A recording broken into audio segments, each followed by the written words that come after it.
Oh, hello everybody. How's it going? It's hump day. And you know what? On hump days we have streams. And today we're making cosmology maps. I'm super excited about this. I love making cosmology maps. They're super cool. All right, let people filter in. I say hello to people in the chat. Welcome everybody. Hello. It's time for another Inkarnate live stream. Hey, cosmology maps. Yes. Really been looking forward to this stream. Let people filter in for a second. I've compiled a couple cosmology maps, a few of my own, and a few others that I found, kind of just to give you some examples. Sometimes a picture is just worth a lot more than trying to explain what the cosmology map is. So there's some good examples here that you can kind of go over. Hey, Wandano41, welcome. Glad to have you here. Sweet. I hope everyone's excited about cosmology maps as I am. I mean, I'm really excited. I can barely stay in my seat. I'm just jumping for joy. All right. Sweet. Okay, so I'm just going to go ahead and just show you a couple examples of the cosmology maps that I've seen. The first three are my own, the other three are others, and I want to make sure that I give credit to everyone. But a cosmology map is basically a map that's going to have all the various planets, worlds, or even planes of existence that are going to be within your entire universe, okay? And your universe doesn't have to be massive. Your universe can just be a galaxy with just a couple planets and, of course, a star or a sun to give those planets life, right? So it doesn't have to be super complex. Like here, I made it an entire, like a galaxy with tons and tons of planets and the different kind of icons that represent factions and things like that. You don't have to go that detailed if you don't want to. And there's all different kinds of styles. Like this one is kind of looks like a chart, and this one is less of a chart and more kind of more colorful, and it uses a lot more text to make descriptions about your world, maybe just a little paragraph to explain something about that world to kind of give it life. Just a minor explanation. You don't need to have lots and lots and lots of lore if you don't want to, because you're running out of room when you do a lot of text. But then, if you do want to incorporate more lore, you absolutely can. Like, for instance, I made a frame around this one where you can see that the galaxy itself is very, very simple. Just a couple planets rotating around the sun. And then on the frame is where all your kind of lore and information is. And that's really helpful if you have like one major faction that controls maybe the galaxy, like some kind of galactic empire or imperium like Warhammer 40k or Dune or whatever you're drawing your inspiration from. They might have control over an entire galaxy, and you might want to have some of that history in your frame. There's a lot of different ways to go about it. This one is not my own. This one's made by Florian Herlin. Absolutely beautiful cosmology map. I really like too that they almost kind of created these wormholes going from planet to planet. That's super awesome. So kind of showing the way that travel works. I love that. That's super cool. And then I found this one as well. This one was by Tristan Snayer. Very simple chart, very much like a chart. I really like the diamond shape or the square shape that's rotated, and just the way they did the different planes. It's very simple. It's not complex, but it gets the job done. I really like that. And then this last one is very simplistic by Reservoir. Absolutely love this map. I love that it's just kind of like a parchment chart, and it's not much to it. All it is just a bunch of line work, but it really gets the point across. It has the major planet and then the moons that orbit around there, and then the sun here. Very simple diagram. And remember that a cosmology map doesn't have to be perfect. I mean, obviously planets and moons don't rotate around masses in a perfect circle. The rotation is ellipsis, clearly because of the weight of the gravity, and then it slingshots the planet or moon or celestial body outward, so it creates an ellipsis. Well, you don't have to show that in your diagram. It's fine if you make just a perfect circle that goes around it. That's okay, because it's just a representation of it. I mean, it would be a really funky map to see all the crazy ellipticals that go all the way around a planet, the way that gravity works, of course. But I mean, and I just want to say I'm not an expert on astrophysics, so I'm not giving any, I'm not trying to lay claim to any kind of authority on this subject. But when it comes to fantasy, I think it's awesome stuff. So now you've seen the kind of different cosmology maps that you can create. Then you first should start with, start with the creating a new map. Pick the style that you want. When it comes to making a cosmology map, there isn't a specific style dedicated to it. And so you can kind of really open it in any style that you want. It doesn't really matter. So I'll just use Fantasy Battle Map for now. And so I'm just going to choose the style. I'm going to go with 3K. I'm going to stick with landscape. I'm not going to use portrait. I'm going to go with landscape. I think that works kind of well.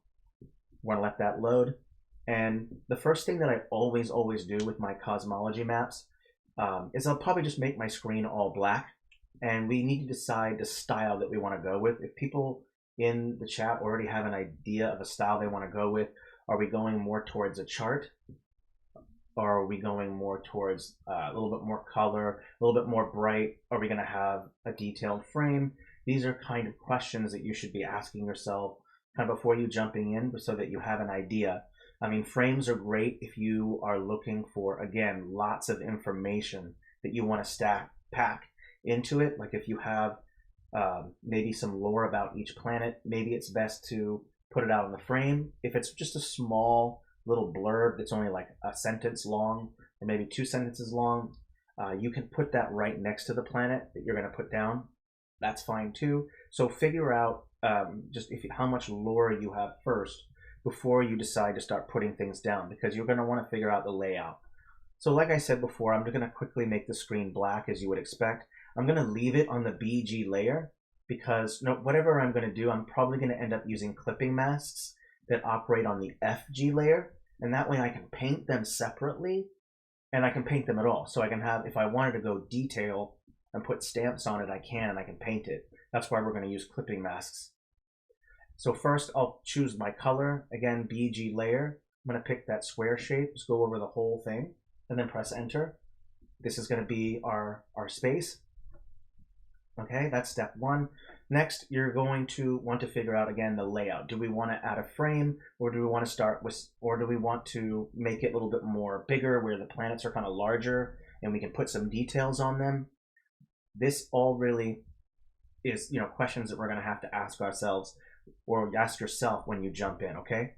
Me, personally, I think for now I'll just start working on the planets first, and then as we put together the planets and put together that diagram, next we can kind of decide whether or not there's room enough for a frame, and then we can start coming up with the lore. And if people want, they can come up with the lore for some of the planets. I'll come up with some. I'm totally interested in hearing what your thoughts are about lore and how you want to proceed with that.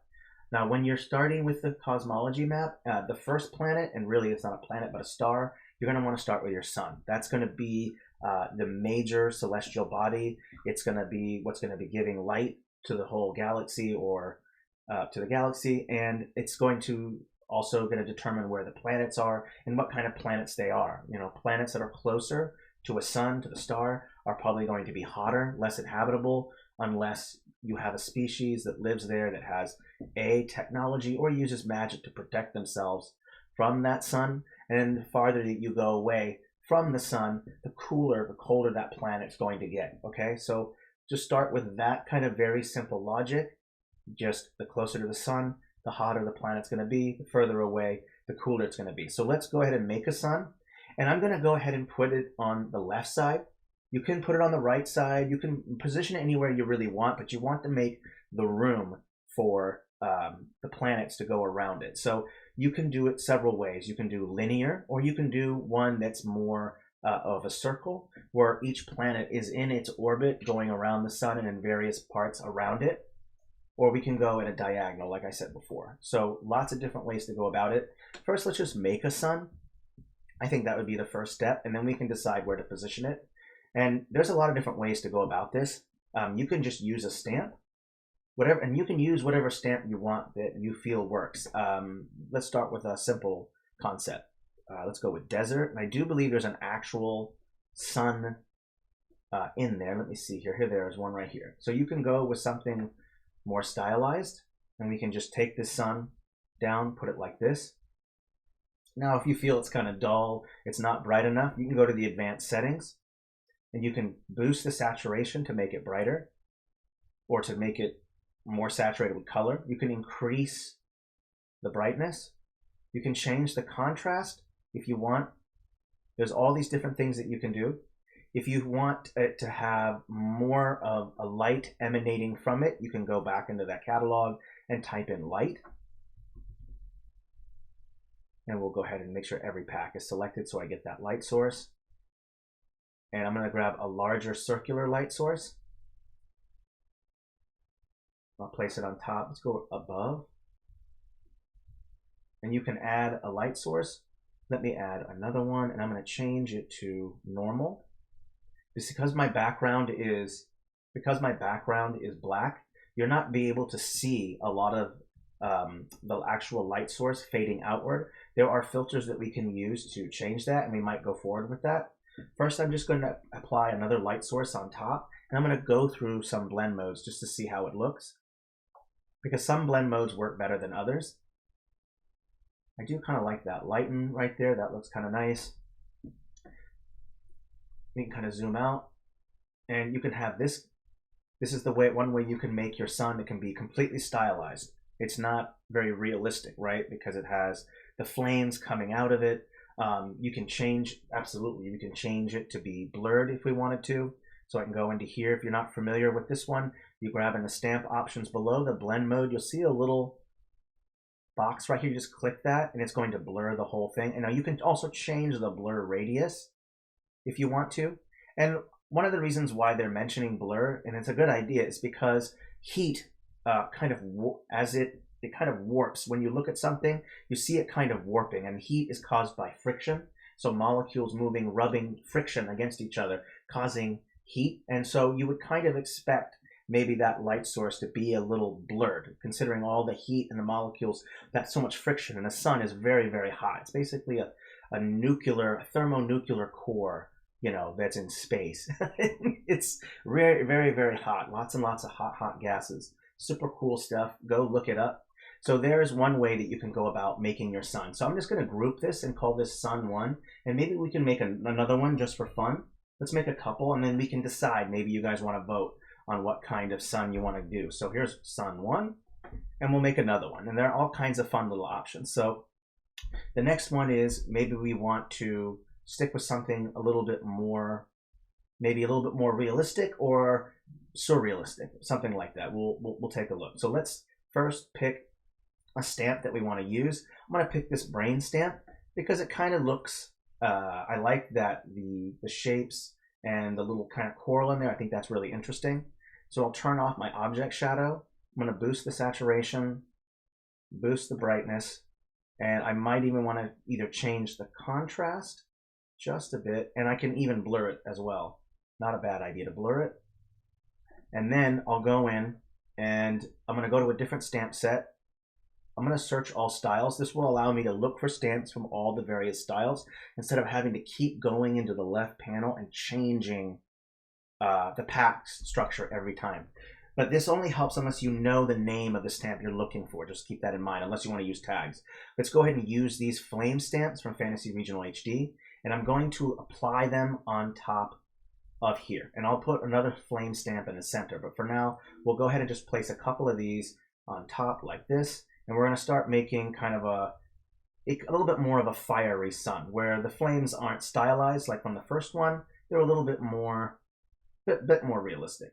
So I'm going to fill each one until there's no more circle, that I can't see any more of the edge of the circle, and then I'll decrease the size and then start pushing them further into the center. And now there should also be a fire stamp, I believe, in Fantasy, or maybe it's Battle Maps. Let me check. Fire, check, fire.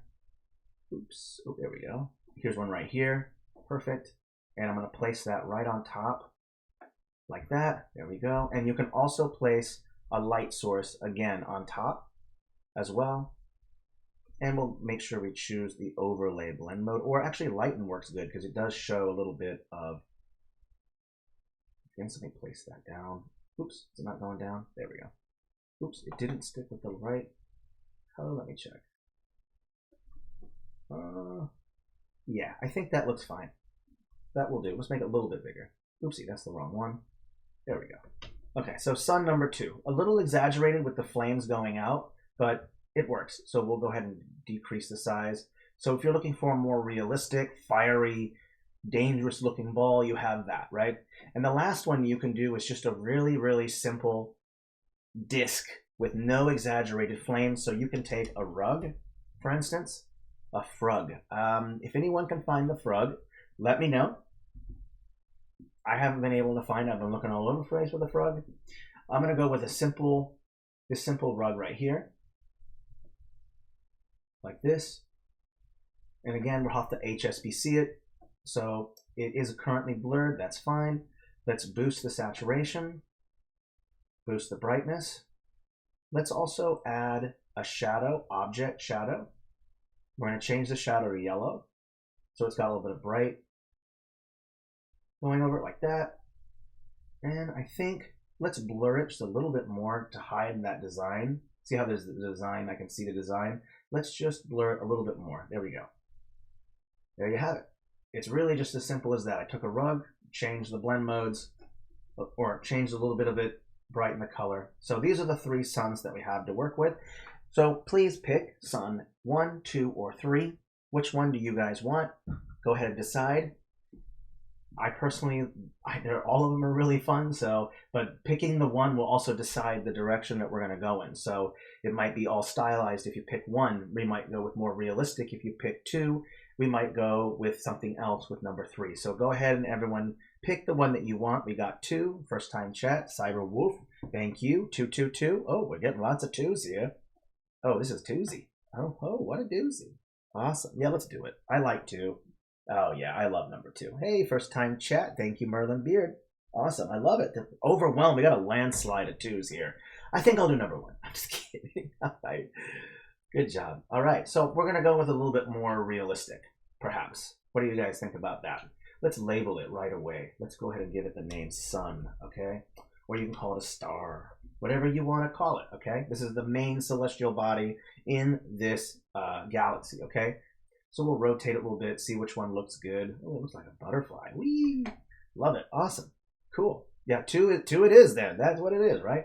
So now we want to decide the position. So please let me know. Should it be central? And then we'll maybe create some rotations going around the sun. Maybe even give it an angle instead of a perfect circle going down. So we can even include something called forced perspective. So we can do that. Or is it pure chart?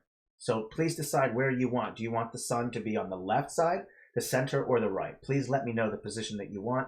Me personally, I'd go with left on the left side, but if other people want the right or center, that's fine too. It doesn't matter. I like offset, like Cyberwolf said. So please let me know what you want, and we'll move forward with that. Offset left, left, left. Oh yeah, I like it. Makes sense to me because you go from left to right when you read, at least for us English-speaking folks. And a lot of other people, but we read left to right, so it's kind of easier to read the map that way as well. So I like that idea. So let's move that to the left. Okay. So now we have our sun, and we can put a label there if you want, and the label really is up to you. There's different ways to go about it. First, we want to pick a text. And let's pick a text that we feel might kind of go well with this and where we want the text to be. Is it going to be in the center of the sun where it says soul or sun or star? Or is there a special name of the star? Will the text be below it? So we'll think about that first. Let's just type in sun for now, just as it is. And then we can kind of shift through the various textures. Now, if you hold down the Alt or Command key and scroll, you'll be able to scroll through all the various fonts. So it's kind of helpful to go about doing that really easy. And so we'll maybe just scroll through and find one that looks good. I like Cinzel Decorative. That's kind of nice. Maybe that works good. I'm not sure. Let's turn the bold off. Ooh, I don't know. Let's put it on here. Sun. Well, I kind of don't like it there. It might look better below.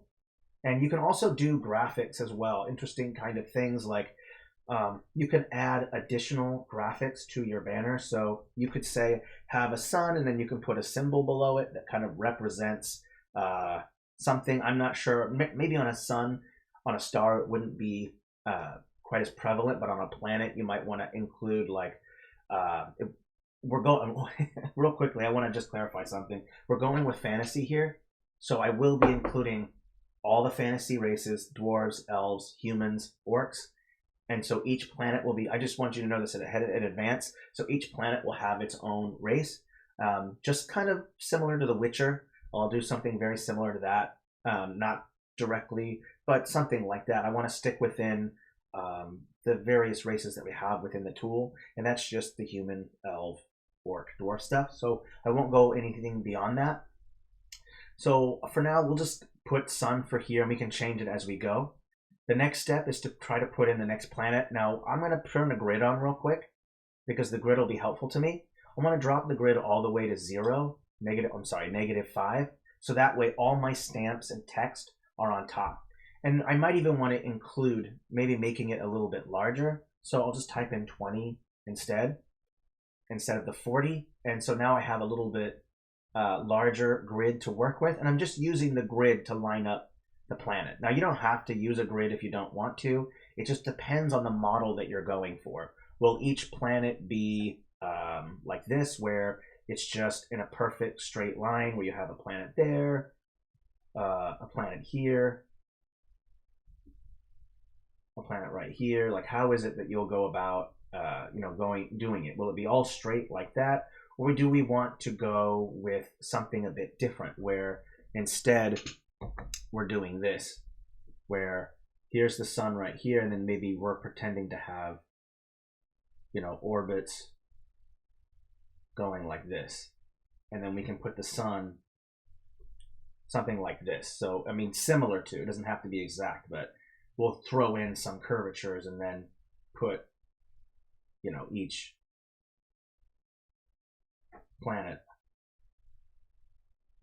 on it like this. So it's up to you how you want to go about doing it. Do you want a straight line like a chart? That's kind of a simplistic way, kind of a projection that's easy to work with, because if you want to do it this way, you're going to have to try to make the arc of the line good enough, or try to make it not good enough, make it, I don't know, to make sure that it actually kind of arcs properly around the sun. So that's kind of thing. You like the orbital lines?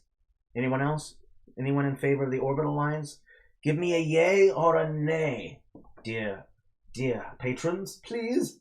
Let's go ahead and delete all these lines here. Yeah, we can totally get rid of these. It gives it movement. Yay! Whoop, whoop, boop, boop, boop, boop. Yeah, cool. I like it. All right. Okay, so let's just keep these here for now. We're going to use these as markers. These are not the final stamps that we're going to end up using. Okay, we're going to definitely do different things. So, yeah, I like the orbital line. Let's do that. Okay, so first, when it comes to making curved lines, you have to use text, because we haven't incorporated a curved line feature yet, but don't worry, we will, because curved lines are kind of an essential in any kind of map. That's when you're trying to make maybe a trade route lanes on the ocean, if you want routes for airships, whatever it is that you want to do, right? So it's nice to have those. So you'll have to end up using text for that. Now, there's a specific font that works best with text, at least in my opinion, and that is Metamorphosis. And you're just going to use the dash lines, and we'll use the dashes instead of straight lines, because I think dashes are more interesting. Okay, so we'll add these dashes, remove the outline, and we're also going to drop the opacity down, because I don't want them to be ridiculously dominant. Once you've done that, you can now go ahead and start curving that. So we'll go to curvature, and this allows you to curve your text, okay? And from there, we can decide to put in our line. So now if this isn't good enough, you can always copy and paste. And for those of you who don't know about text, you're like, this is such a tiny space to work with. You can increase it and make it much larger so you can see the full text. Because sometimes you're like, well, wait a minute, I can't really see nothing. Now I'm going to increase the text so that it's longer, and that way I can give more curvature to it. So I'll keep curving it. Let's go with, this one right here, which should look just fine. Let's see here. Oh, let's give it a little less curve, actually. Okay, there we go. All right. And orbital lines don't have to be perfect, but I'm just throwing them in. Let's do this one. I can copy and paste it. Maybe throw in another one, copy and paste it. And we can adjust these orbital lines as we go, by the way. They don't have to be this way. We can go in and change the curvatures. So I'm not going to follow it perfectly to physics because A, I don't have a degree or any kind of formal training for that. So I can't actually tell you the perfect orbits and everything like that. So I'm not even going to try to do that. So, I mean, you absolutely can. That's more work, more research for yourself. And that's not a problem. That's perfectly fine. Be as thorough as you feel that you need to be about it. And again, these orbital lines are not set in stone, so we'll probably change them as we go. Let's go ahead and put the smaller ones farther away. I think that would work better. So we'll put this one here, and we'll put the larger ones here. Put them a little bit closer. Let's put it right here, and then one right here. And we'll make changes as we go. Let's take all these texts. I'm gonna hold down the Alt key, select all of them, and bring down that all the way to 0 because I don't want I don't want to go long. Oh, is this how people make? Yes, absolutely, Wandano. Absolutely, that is how you do it. Hey, Joyanne, welcome. Hey, finally get the time to see you. Awesome, thank you, Joy. Nice to have you here. Awesome. Yeah, we're getting going. Cosmology maps are the fun. Yes, this is absolutely Wandano. This is how you do, how most users are going to probably put lines in their maps, of course. So, and again, we will not have this, we will not have to do this forever. More than likely, we will incorporate curved lines with the text, or not text, but the path tool, as you would expect, right? So, and I think that has been requested. I do believe if you join our Discord, there is a feature request, and you can totally do that. But for now, text is the way to go. Okay, so now that we've done that part, we can go ahead and probably save it. And for now, we'll just call it Cosmos, and we can maybe give it a name later, because sometimes you're not sure what the name of your galaxy or your cosmos or your planes of existence is, right? But as you create more planets, as you create more of the map, ideas will pop into your head. Like you'll create a certain planet and maybe an idea, a story will come into your head. So you don't have to have everything laid out before you right away. The creation process is a step. You know, you start making stuff, ideas pop up, and then you start creating, and it goes in this kind of direction when you're making things. Don't expect yourself to have the answers just right away. So do what you can to start with just making the overall layout, and then you can kind of move from there. Okay, let's just keep adding planets. I'm going to change things as we go. Boom, let's add one there. Okay, yeah. Ooh, it's all in the same spot. Let me move it up a little bit and change it. Okay. All right. And I'm going to change these lines too a little bit later. In fact, I think I'm going to use a different tool for lines because I think these will not create ellipticals. So you have to use something else. I'm just looking at it now and realizing that just won't do. So another thing that you can do is use a heraldic circle. So if you type in heraldic, there should be a heraldic circle right here. Okay, so I'll just make it nice and big. First, I'll place it down. Right now it's kind of dark. That's fine. When it's selected, you can boost the brightness up and drop the contrast down, and it will turn basically white. So you'll have this white thing right here. Okay, so the next step from here is that you can change and transform things to the width and height, and so you'll get more of that elliptical look that you're looking for. And we can drop the opacity down quite a bit. And now it will be quite large. That's the problem when you zoom it up, but that's okay. I'm not too worried about it being too large. We'll continue to drop the opacity on it, and that way it won't be quite as intense, as you can see. And it works much, in my opinion, this is much better than trying to use the path tool, or trying to use the path tool or the text tool. So for this specific one, we'll use this, okay? So let's do that first orbit. To me, this works much, much better. And then we'll have to keep increasing it beyond the 500 mark. Okay, just keep that in mind. So we'll add in another one. And from here, we actually can add in some ellipticals. So let's do that. That will make it more realistic and a little bit more fun. I'll copy and paste it again, make it a little bit smaller, and we can add in a smaller elliptical. So let's put one over here, maybe like this. Maybe that's the small planet, the hottest planet maybe goes right here. And it gets very close to the sun. So we'll make it about that big. Where are we at here? Ooh, one there. Okay, let's move things in. Trying to get things to be right. Let's add in another one of these. One more, I think a larger one. Even bigger. Yeah, the ellipticals work much better. There we go. And we can throw in our last one. Let's keep going. There we go. There we go. Much better. And we'll throw in this planet. Let's put one here. Oh, yeah, trying to find the right space to put everything. That can be kind of hard. And let's put one right here. Well, there's kind of creating a 4. I'm trying to position it. For me, the hardest part is trying to position it to where it doesn't look kind of odd. So I'm going to try to put things in a position where there's some balance on the map. So let's do this. Let me see. Let's put this one here, I think. All right. And there's none on this one right here. So let's add in another one. That's an even bigger one right here. And just pretend that it's a lot closer to us. There we go. It's not, it's actually perspective. So the sun is large, it's farther away, but this one is large because it's closer to you, okay?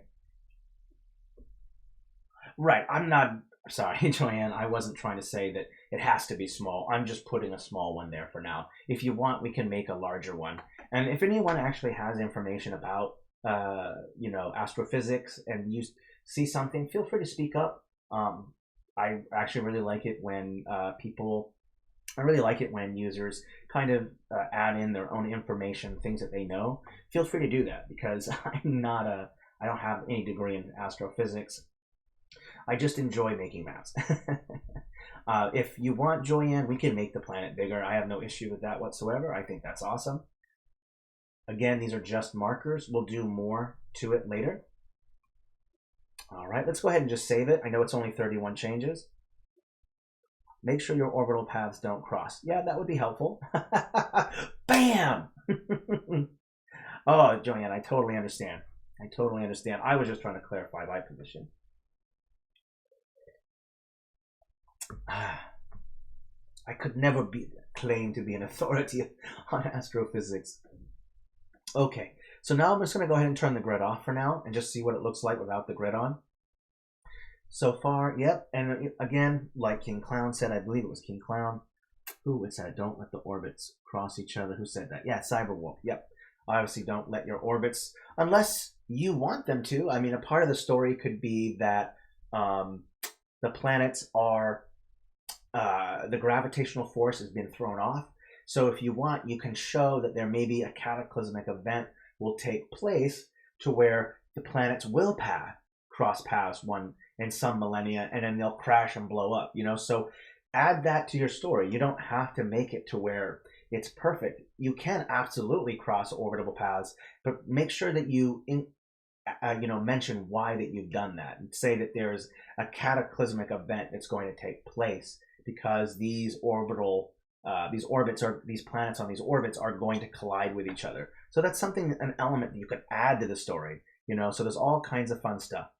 And absolutely, we'll be throwing in a lot more than just, we'll be adding in a lot more than just planets. We're going to probably going to add asteroid belts. We're probably going to be adding some, maybe an artificial planet. You could add I forgot the name of that, a Dyson sphere. We can add a large living creature that maybe floats around in space and devours planets. It doesn't have to be a malicious force. It could just be a giant jellyfish that, only has 2 functions: poo, sleep, eat, 3 functions, and they're just, unfortunately sucking out the soul of a planet, the life force of a planet, just to stay alive, right? So lots of fun things that you can add in. The planets is just the start, right? And a planet is a great start because then you can figure out where you're going to put other things. Will there be 2 moons around this planet? Will there be 3 moons around the planet? I mean, all the various fun things that you can come up with. Now, me personally, I want to stick with, like I said earlier, with the fantasy theme. I'm probably not going to do super sci-fi stuff. I'll stick with fantasy, and probably if there's any lore on the map, it will stick to fantasy, okay? All right, so step one, we've added the sun, we've added in the planets, the markers at least, and our orbital paths. That kind of gives it a sense of motion. And if we want, maybe later we can kind of connect, cross some of the paths, and maybe even show the destruction of a planet. You could even have two paths that crossed and two planets collided in each other, and you're actually showing that on the map. So all these different ways, adding in one juicy, one spicy thing, like maybe a creature, like a giant jellyfish with its tendrils wrapped around the planet, sucking the life out of it. We could do that, right? Maybe the jellyfish is made out of gases, right? And it goes to the sun to regenerate itself, to get its gases. It's somehow immune to the immense heat. Maybe it even lives off the gases that live on that planet. So all are on that star. So really all kinds of fun things. All right, so I'm going to stop gabbing now and actually do something. Let's start with just the first planet that's next to the sun. I think that's a good start, and we can, if you want, turn off the blur for it for now, and I don't have to stick with this. Let's make a planet where we do some painting, okay? So we'll go into the catalog, and you're going to look up specifically clipping mass. So if you just type in clipping mask will pop up. You're going to want to make sure to grab the hard edge. Okay. Now, if you're not sure what a clipping mask is, it's a stamp that only picks up whatever texture is on the FG layer. Okay. So I'm moving it around, and it's only going to pick up what's on the FG layer. Now, what's really beautiful about that in a cosmology map, it means you can choose any texture from the style, any texture from any style to make your planet. So there's tons of lava textures from various styles that you can use, right? Now you can also use the add mode of the mask tool, but you won't be able to move the planet. That's the problem. Once you decide to say add, and I add that planet there, you're not going to be able to move it, right? That's why I recommend a clipping mask. A clipping mask means that you can move the planet if need be. Now, the only downside to a clipping mask, though, when it comes to painting is that if you move it, you'll have to repaint it, okay? So that's the only downside, okay? So let's put a planet that's close to the sun.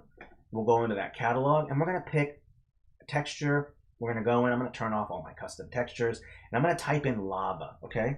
And I'm going to search all styles as well, because the beauty of this is you can use whatever texture you want, okay? So I'm going to search all styles. That's selected. We're going to type in lava.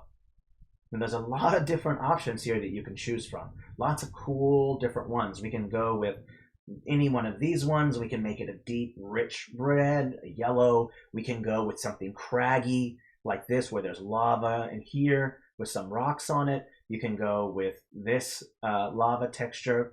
So lots of different options. Let's go with this one for now, just to see what it looks like. And you are going to have to resize it, okay? Because we are working on a small scale, right? See how small this stamp is? How big is this clipping mask? It's set to 67, okay? So let's go in, select the texture, and you're going to have to go to placement. This is advanced settings. So if you don't see it, go, there's advanced settings, click that. If you're having a hard time finding it, make sure that your window is big enough to catch it, okay? So just keep that in mind. All right. And I'm going to bring the size down. Let's take a look. Make it small. Ooh, not too small, because the smaller it gets, the more it's going to get a little, you're going to notice that it's going to be more artifacts being more repetitive. So bring it up just large enough to where it won't do that. Now that you've done that, all you have to do is switch to FG and just paint right over it, and there is your first planet. Really as simple as that, right? Okay. Step one. Now, if we want, we can also include giving it a shadow. So with object shadow, and we're going to give it, let's say, a yellow shadow. I'm going to make sure that this works. I'm not so sure. Let me just verify. Will the shadow work? Just a moment. I just have to make sure, because it's on a different blend mode, so I'm not sure if the shadow is going to pop up properly. If not, that doesn't work, if the shadow doesn't work properly, you just take a light source and put it right on top of it, and that's fine. It's not producing its own light, but it is refracting quite a bit of light, or reflecting quite a bit of light off of it from the sun, so you can put that on top like there. Step one, simple, really just made a planet really just as simple as that. Nothing complex. One texture, one light source, boom, done, right? It doesn't have to be complex. So lots of different things, right? I love how simple it is to make it. So now we'll go in, copy and paste that clipping mask. Let's go ahead and do the next one. This one's a little bit larger, and this allows us to maybe put some details on it. Now, for this one, we don't have to be quite as, we can maybe add some stamps on it. Maybe you want to exaggerate it. Maybe there's a very tall mountain. I know that on, I think it's the moon or some other planets, there are mountains that are, you know, miles and miles and miles, crazy, crazy, crazy high, much higher than Mount Everest. And so you can add that kind of geography onto your map, onto your planet if you want, entirely up to you. Okay, this one seems to be a bit farther from the sun, so we can make this a more habitable, make it more Earth-like if we want. So if you're going to paint your map, if you're going to paint your planet to have land masses, you're going to do textures probably. So the first one you'll want to do is pick water. So let's type in water first. And there are various kinds. You can use the different kind. I believe also there's ocean as well. So if you want, you can type in ocean. And I believe there's variations there. Let's just stick with water because I think a more bluish color works just fine. This light blue, let's go with this darker blue, water blue. And it's from, I think, a watercolor style it looks like. Let's go with that first. I'm going to paint it on. Remember, this planet is mostly water. So we'll put that on there. And then we can now paint on some land. Okay, let's go ahead and pick our land texture. So we can pick, should be able to type in land. Okay, and those might not work. Maybe you want something with a bit more texture on it. And sometimes it's hard to pick this. So let's go with fantasy regional, I think. And then maybe we can look at some of the green textures they have there. I want to pick something that has some serious texture in it. This one right here looks fine. Let's go ahead and boost up the saturation, and let's change the hue to something more green. There we go. That works a little better. Now, I'm not so sure, but we can try using the edgy brush, and we'll just see how big the edges are. It might be too big, so it might not work. Make sure you're set to FG, and then go in and use that edgy brush. Let's go up, actually. A little bit more. There we go. A little bit bigger. Oops, even bigger than that. There we go. A little bit larger. And then from here, you can start painting in kind of your land masses. Now, what's beautiful about this is it's on the FG layer only, so you won't accidentally paint your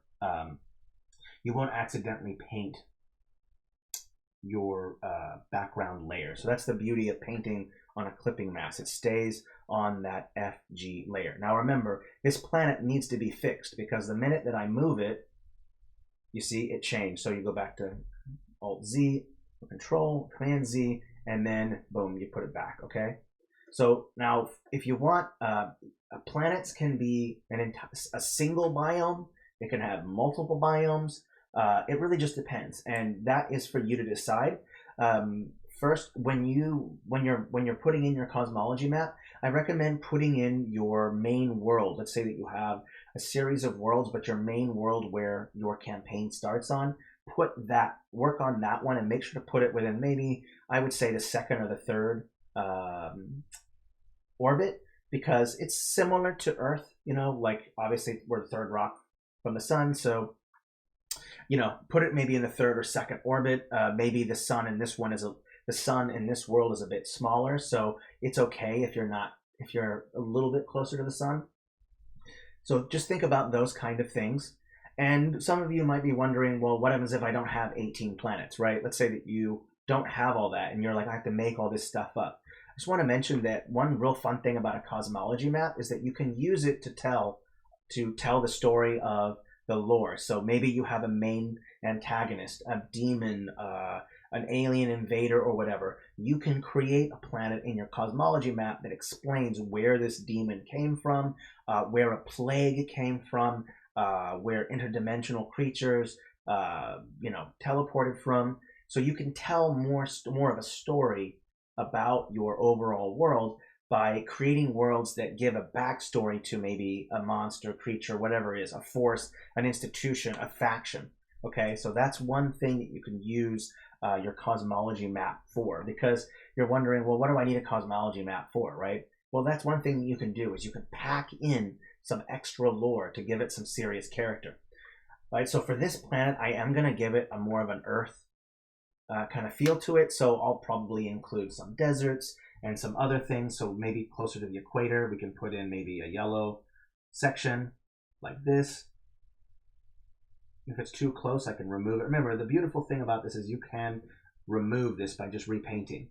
Okay, let's maybe go with that same color. Here's a snow ice right here. Let's try going with this one. Put this up at the top like this. And we can put another one maybe at the bottom like this.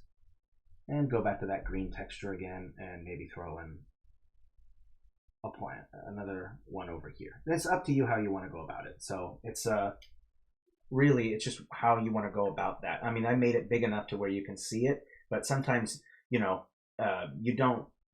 might not even be able to see any of these land masses at this scale. But remember, it can be exaggerated. It's stylistic. I'm throwing those in there just so you can kind of see it. All right, so that part is done. All right, and let me see here one moment. The habitable zone of our solar system is between Venus and Mars, so 3 habitable planets is possible. Sweet, I like it. Thank you, Cyberwolf. Awesome. All right, let's go ahead and do a save. I've only done 25 changes, but it's always nice to save often. We've been doing this for about 47 minutes, so let's try to speed it up and try to get a lot more of these planets done. And then we can add in some extra goodie stuff. Like I want to make a giant jellyfish that's attached to a planet. I think that would be that would be super fun. So let's do it, okay? Might want to cause. You can make gas clouds. You can make asteroid belts. All kinds of fun stuff that we can make. Maybe we want to put an asteroid belt that's in orbit with this planet right here. Well, who knows? We'll do that later. Let's just work on the planet first. So with this one, I also want to again use a light source, and I'm going to put it a layer below, I think, and I'm going to change change the filter to saturate to where it's just white. Okay, and I'm going to put the light source in the back like this, so we have a little bit of light going around the planet like this. There we go. So I put it behind the clipping mask. That light source is behind the clipping mask, okay? And we might even want to consider doing the same thing with this one. Push it below the... Oh, no, actually, I like it on top. Let's just keep that there. My bad. And I might even want to consider changing blend modes with this, actually. Let's just take a look. Might be able to have some fun with this. Let's see here. Exclusion, different. Ooh, that was trippy. Ooh, that's so trippy right there. Whoa, I'm going to do that to a planet. That's going to be cool. It's going to be like a phantom green planet. That's cool. We're doing that. I like it. Yeah. Let's go with hard light. That looks just fine. And let's maybe make it a little bit bigger. There we go. I want a little bit of a halo to be around each planet. So kind of factor that in. Again, that's the light reflecting from the sun. Okay. I'm glad that we have Cyberwolf here to help us out. Wunderbar. Okay. I'm also going to take all these heraldic circles. I think I'm going to select them all because they're kind of getting in my way. I'm going to group them all, call them orbits, and then lock them because they're just kind of getting in my way. Jerks. Orbital. There we go. Being mean and getting in my way. All right. And if you want, you can make this planet smaller if you want. I mean, really, it's supposed to be closer to us, but it is quite large. So we can always bring the size down if you want. That's totally fine. So we'll group this and bring it down if you prefer it. And it can be small like that. I've even kept some of the landmass on it, so it still looks. You can bring it down, make it smaller. Now it's mostly just landmass. So up to you how you really want to go about it. I mean, you can just make it all blue. if you don't want to do the landmass, because again, the scale is up to you. If you don't, obviously at this scale, you probably wouldn't be able to see very many land masses on a planet, but that's up to you how you want to go about it, okay? Now I am going to throw just a little bit though on, just for fun, just a bit. I want to put maybe just a little tiny landmass right here or something, and maybe another one. This is up to you how you want to go about it, okay? And then again, I like a little bit of stuff at the top. There we go. All right, nice. Okay, so that planet is done, okay? And again, we'll get to moons next. Let's start with this planet, and I might make it a little bit bigger again. And again, we're going to use a clipping mask, of course. And I'll put that clipping mask down. There we go. And we can decide to paint this any way that we want. We could make it, so we've already got the sun, a very hot planet next to the sun, a habitable planet in this orbit. And this could be an all-water planet. I mean, you guys have seen the Star Wars universe. Planet that's just nothing but water. We can do that. We can even use a different, maybe an odd or interesting kind of texture to go about doing it too. Like instead of using a water texture, we can totally use this ice texture. Make sure to set the FG, and it will kind of maintain some really interesting shapes. So you kind of zoom in, and it almost kind of looks like there's some really interesting, maybe some cracks on this planet and things like this. Now, if you wanted to add in, if you wanted to add in light, we can paint in planets to make it to where it's light on one side and dark on another. Let me do that too real quick, all right? So we'll paint this one and we'll do this one next. So you're going to take that same texture, you're going to go to filters, and you're going to drop the brightness down quite a bit, okay? We put it down to about 57%. And we're going to bring the softness way up, and we're going to bring down this to about 39% and bring the size down. Now the first step is to figure out where your light source is, right? Of course, right? So I'll take segments and say, here's the light hitting this thing right here, like that, okay? Let's just do that with all of them for now, okay? Let's create a light source for each one, and that way I know where to paint it, okay? So this is gonna be the sun, this is gonna be the light side, this is gonna be the dark side. I'm gonna so all I did was take that texture and make it darker, and once you change a texture like that and you intend to use it again, I'm just gonna favorite it so that's in my favorites found here, okay? I'm gonna do one swipe first, and you're gonna make a crescent, okay? So first, let's just go on like this. Make sure, and remember, you want it to be noticeable. So let's just go ahead and make one side. Let's put it down again and do another one. It's getting darker and darker. Okay, let's do it again, darker. And it might not even be enough. Let's go all the way up to 100 and really bring in some real nice dark. There we go. Nice and dark. And we might even want to go darker than that. So bring the filter, bring the brightness down even more. Okay, nice and dark. And make it nice and dark in this edge right here. There we go. Ledge, there we go. Now the next step is to take that same color that you used before, this one, and let's make it a little bit brighter. Okay, make it quite a bit brighter actually, and we'll bring the size down. And so we'll go ahead and start by just making a little circle like this, show some light, add a little bit more. I'm gonna make it nice and bright. Okay, let's go all the way up. Okay, and we might want to go even brighter than that, so we get the nice bright right here. There we go. Nice. That's what we want right there. Nice and bright. Okay, that is how you're going to go ahead and paint in your planet. Probably a little too bright right there. We can go in and fix that, and it might be a little bit darker here, so we can bring down the size and kind of go in and just continue making it a little bit darker on this side. There we go. All right. There we go. Okay. So there is adding in your light to your planet. So this is the dark side and this is the light side. So that's basically how you're going to do it. You're going to take the same texture. If you're doing a single texture to paint your planet, you only need to change the value or the range of the brightness. So take of one texture. Okay, now this one's a bit different because I have varying textures here. So you might want to instead go with a black, just a straight black color. Okay, now with this, again, you want to drop the opacity down quite a bit before you do this. Okay, we have our line that tells us where it comes from, and we're going to go over like this. We'll go in, there we go, and I'm going to make it quite a bit, okay? Now we go step 2, do it again, a little bit darker on this side. There we go, a little bit better. And let's just do it again, darker, darker, darker, there we go. All right, nice. Okay, and let's bring it down even more. Let's go around 73, make it nice and small, so that way it's just this nice and dark. Right here, nice and dark. Okay, there we go.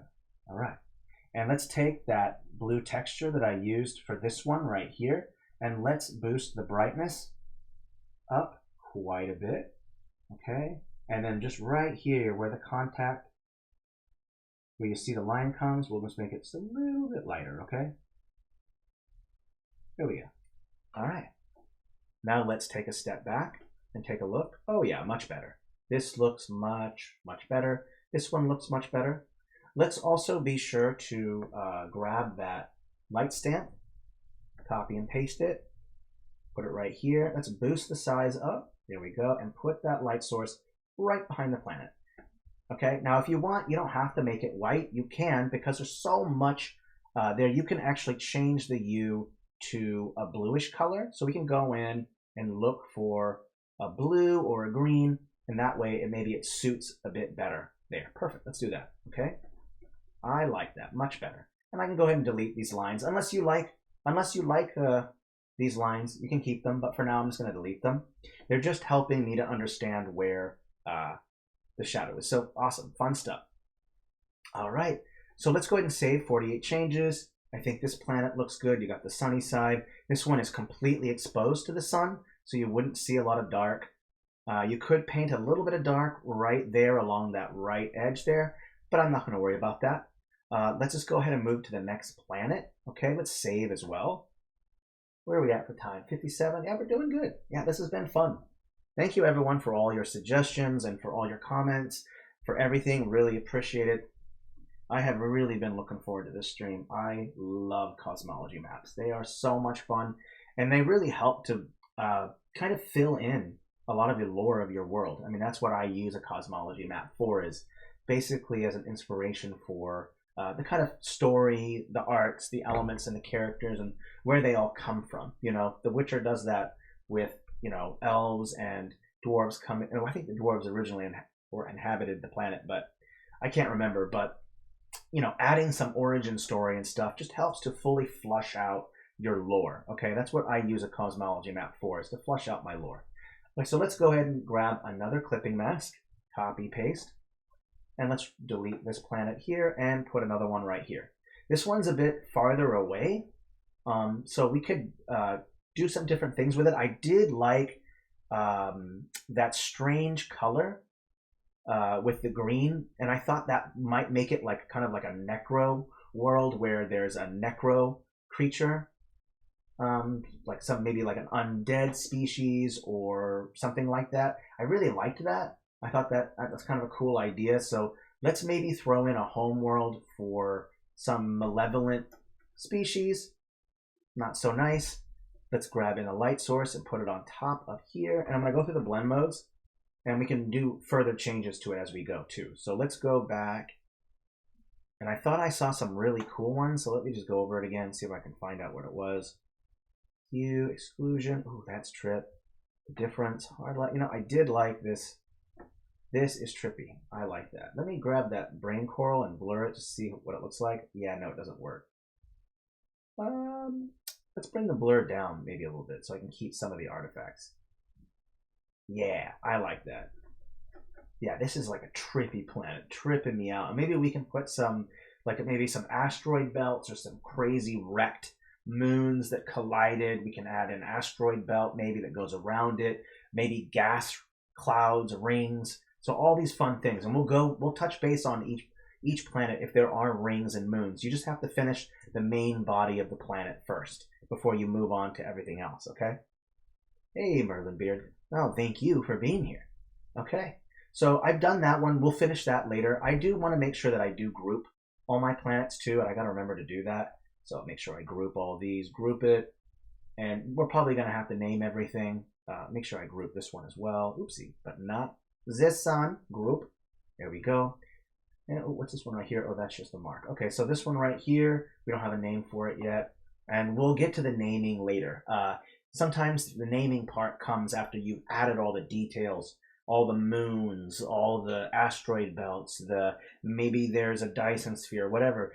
All the elements that you add to the planet to decorate it will probably give you a hint for the name. So don't set the name in stone, okay? Unless you have an idea for the planet already. That's up to you, okay? So this last planet is the farthest away, and it could be an icy planet. It could be maybe just a gas giant. Okay, if you wanted to make a gas giant, we could totally do that. Let's go with a clipping mask again. Put that down. Place it. There we go. And let's make it. Okay, so this is going to be a gas giant. And you're wondering how we're going to go about doing that. I got you. Don't worry. So we're going to want to pick a texture. And I think we can pick something that's kind of maybe... let's pick something different. Let's go with maybe kind of a purplish kind of color. And let's pick this lava color right here and just totally change it to a hue that's purplish. So let me just go through the options here. Ooh, I like that one right there. Let's go with that.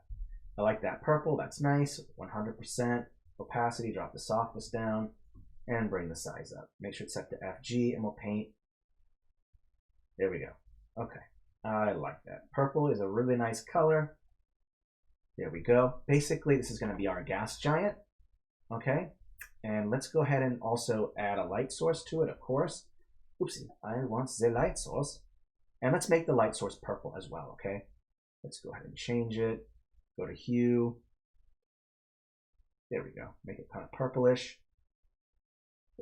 Let's put it on top of it, because I think that's okay. And we can maybe go through the blend modes to see which one might be the most interesting. So we'll go through. Ooh, that's interesting.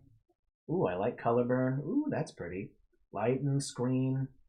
We'll go through all the various blend modes and see which one kind of works the best. I kind of like the darker ones. I think that kind of makes it, ooh, that's tripping me out right there. Whoa.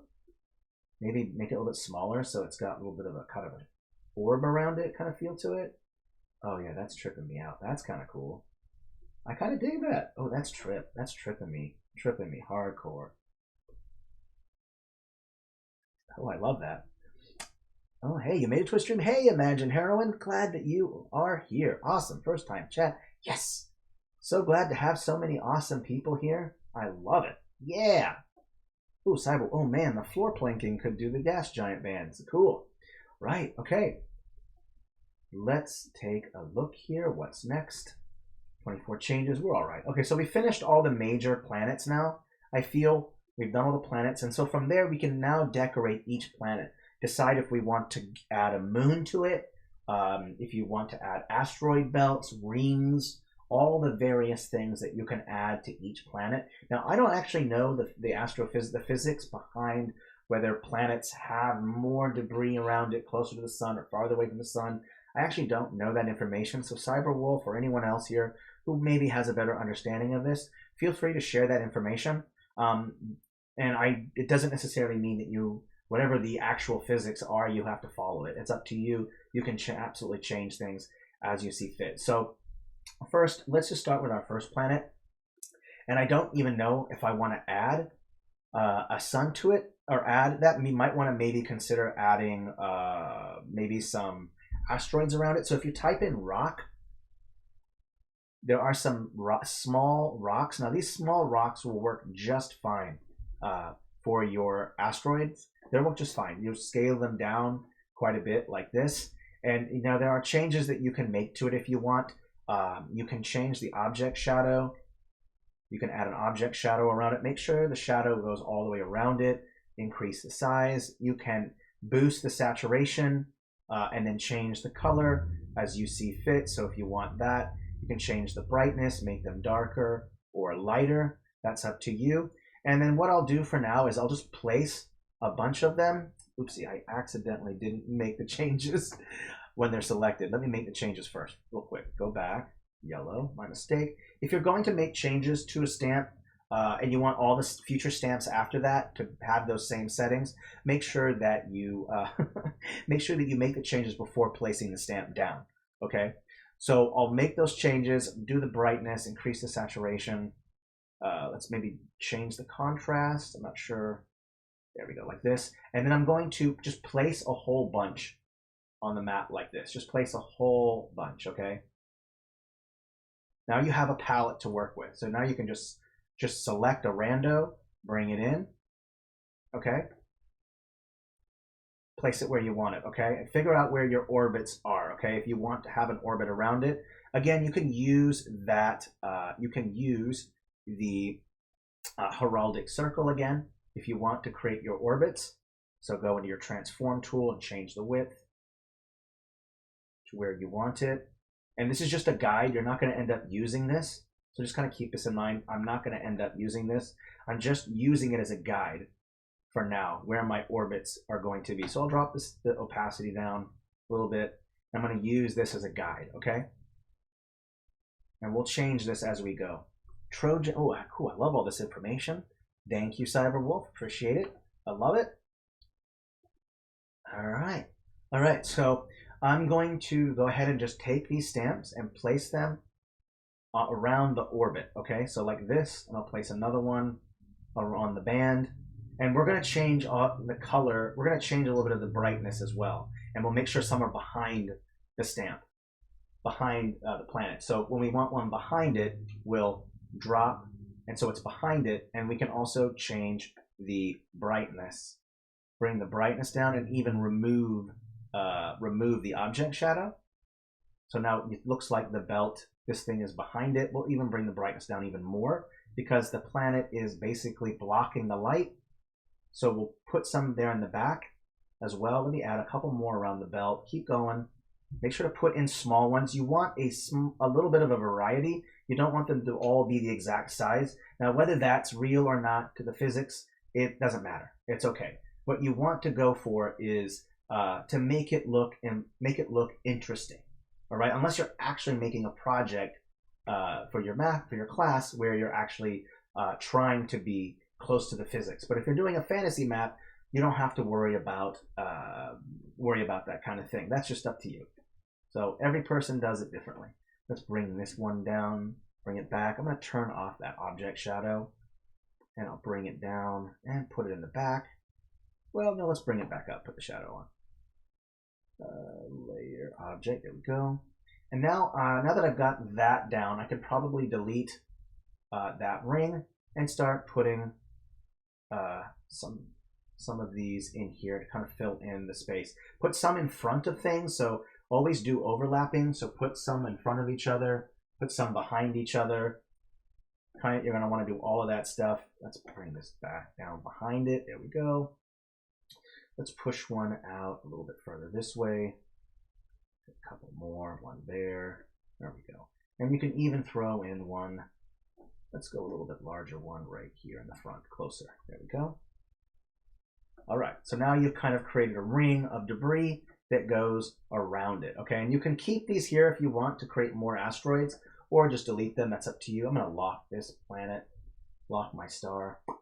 Don't need it anymore. Let's go ahead and lock this one because I think this has also been in place, and we'll give it a name later. Let's go ahead and delete these. Okay, so now you have a little belt that goes around here, and you can add other things if you wanted to. It's up to you. There's a lot of different options that you can choose from. I'm just going to do some minor adjustments. Make that darker in the back. Make this one just a little bit darker. There we go. And maybe put a couple of these ones in the front. Make them a bit brighter because they're closer to the sun. So I'll make them just a tad bit brighter. There we go. In fact, I can select them. I'll select them again and actually bring the contrast down. Make them a little bit look like it's more superheated because it's closer to the sun. There we go. Okay, 34 changes. We have that belt. Perfect. That looks fine. And if we want, we can even throw in maybe some debris, maybe some asteroids that broke off and are in the actual orbit because they were large enough to break off. So put a couple large ones maybe here, like this. Let's put one here maybe.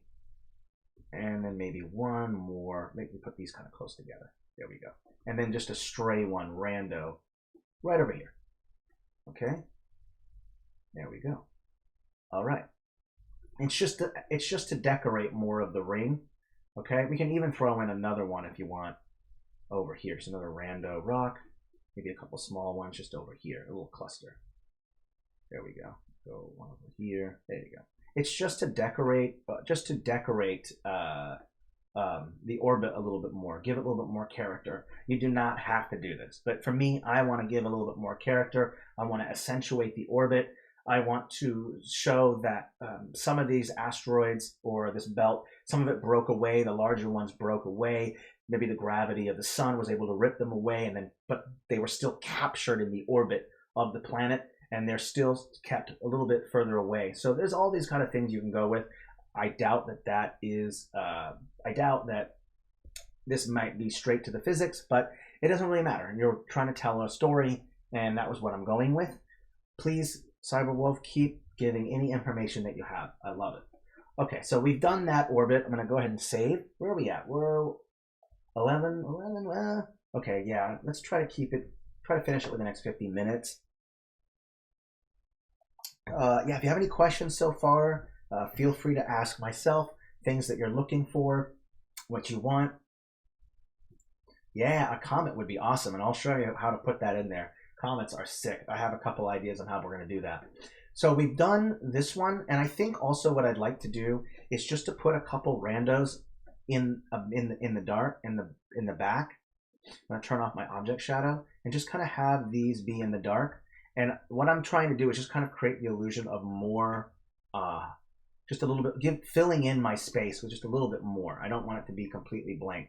So I'm going to throw in some darker ones in the background to create some space. Here, let's put one here, this darker one over here. There we go. So they're nice and dark, just the way I want them to be. Perfect. This one over here, and maybe this one down here like this. There we go. Okay. Just adding a little bit more character to it. Let's put that one a little bit further down right here like this. There we go. Closer within the orbit. Okay, there we go. So that part, that area is done. We can add more stuff. So if we want, we could add in some lore somewhere with some text.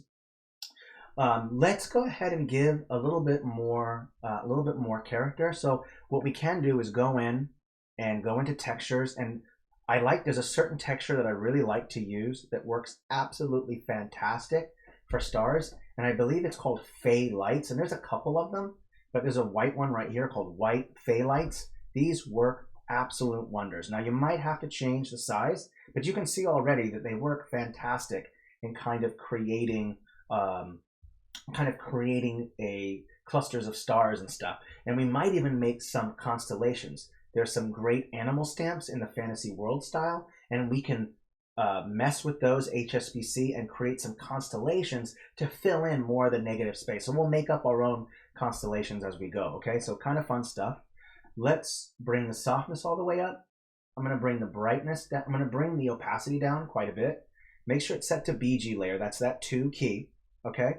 And I'm going to just paint in some of the negative spaces in my BG, some of these stars. And let's go up a little bit more into 53, just so I can see them better. There we go. So we'll throw in this, and we will probably delete some of this, but for now, we're just going to throw this in to give it a little bit more life and character. For now, let's go back to color. I'm going to bring that down a little bit. There we go. So now we have at least a little bit more in the background, a little bit more fun stuff to work with there. Some stars, some clusters, some galaxies off in the far distance. So this area is done. We can move on to the next planet, which is this one right here. And we probably want to give it some satellites, probably some moons. Now, I think it'd be fun to give it multiple moons instead of just one. So let's do that. Let's stick with, maybe I don't want to do a lot of painting. Let's just go with changing up a stamp, okay? So this way I don't have to paint it, and if I want to move the moon around, I don't have to change the paint. So first things first, placement, or I'm sorry, filters. And we're going to bring the saturation all the way up and change the hue. Now, if you want, I probably will bring the saturation down and maybe make it a little bit more grayer, and then maybe add in some, if I can find a nice blue, that'd be helpful. That works just fine. Let's bring the saturation down. There we go. Let's blur it. There we go. And let's, well, I don't want it to be blurred that much. Let's bring it down, bring the blur down just a bit. There we go. Just enough to hide the design. Okay, let's put that right there. Let's also put a light source behind it, of course. Make sure it's a layer below. Increase the size, put it down. I think, let's bring it a little bit bigger. I want to make sure there's some light going around it. There we go. Again, that's the reflection of the sun. Let's go ahead and place that. Let's select them both. Oopsie, not that though. Oops, just these two. Come on now. There we go. Group. There we go. And let's put a larger moon. Oopsie, you know what? I just realized something though. I just realized that there needs to be a shadow as well. So painting might be best, but if you don't want to paint, you can use the path tool as well. So if we want, make sure, let's just set where we want the moon to be first. Okay, let's actually add in our orbit guide. So let's go back in and grab that heralded circle. Make it nice and big. Again, drop that opacity. And we're going to transform it so that that way we can, again, create that elliptical that we're looking for. Let's change the height. There we go. Now we have a little bit of an ellipsis. I like it. Okay, make it a little bit bigger. And let's put it right about there.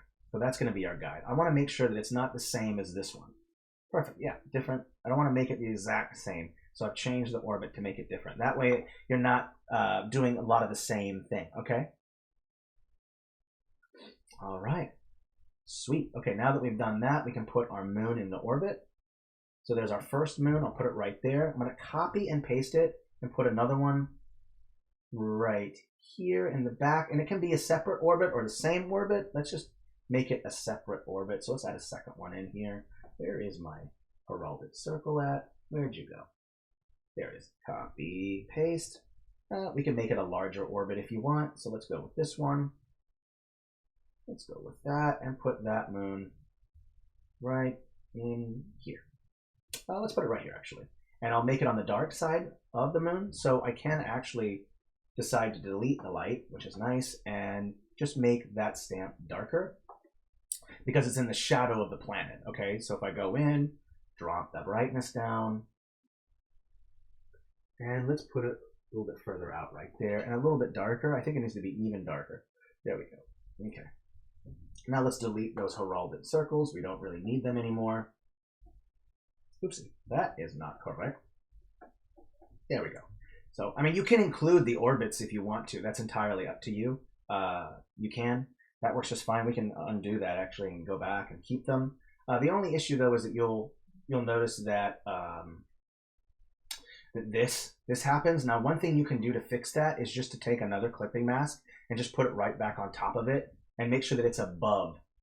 Okay, so if I take a clipping mask like this, oopsie, and I bring it back down, and I put it over top like this.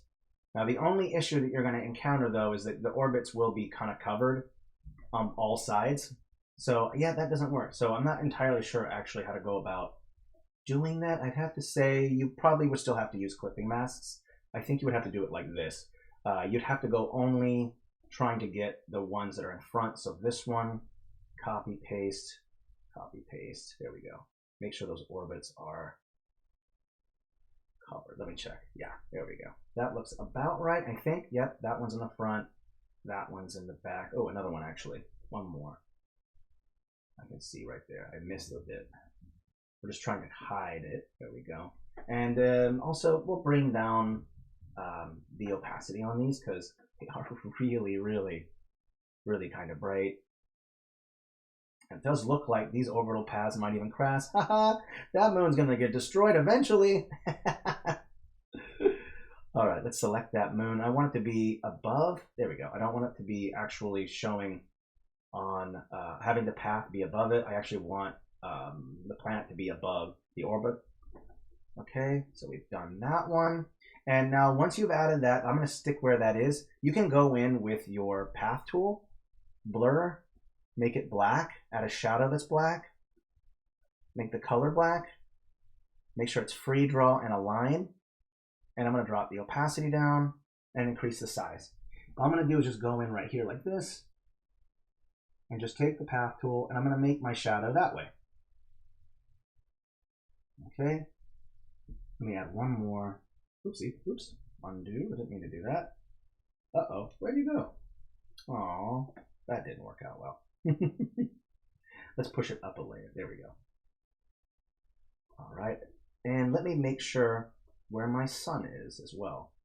It looks like I have to rotate it just a little bit more. Now that's the beauty of the path tool, is that you can rotate paths, and that way you can make fixes if you want. So let me undo that one. Put one more path right here just to make the darker side. There we go. All right. Really as simple as that, right? Not that complex. We're at 66 changes. We've added the orbits to the planets. Sweet. And we're probably going to add some cloud formations as well around it, because there's no weather.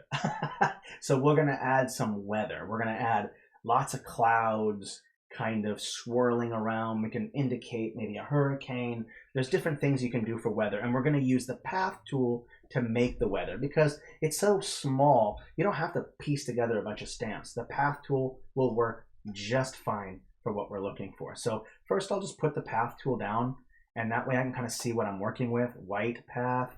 Let's make the shadow white as well. Okay.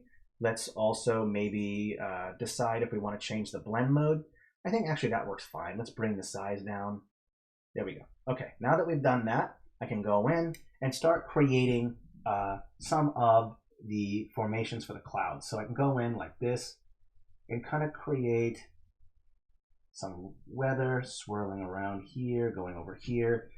Let's put in another one over here like this. Let's keep going. Let's add in some clouds going around here. And let's even add some right here. And let's do some single dots like this to kind of create smaller little cloud formations. And you can even make it dark, make it more by adding just a little bit more in the darker, in the larger spaces. So we'll add another one right here and right here. Okay, I think that looks fine. I think that's enough atmosphere for now. It should be enough for now. Let's just go ahead. All right. Right, okay, sweet. Now we've added in some weather formation. You don't have to add a whole lot. I mean, if you were to go super real, I mean, it'd just be so much work, and that's fine. But for me, I'm probably not going to go with it here.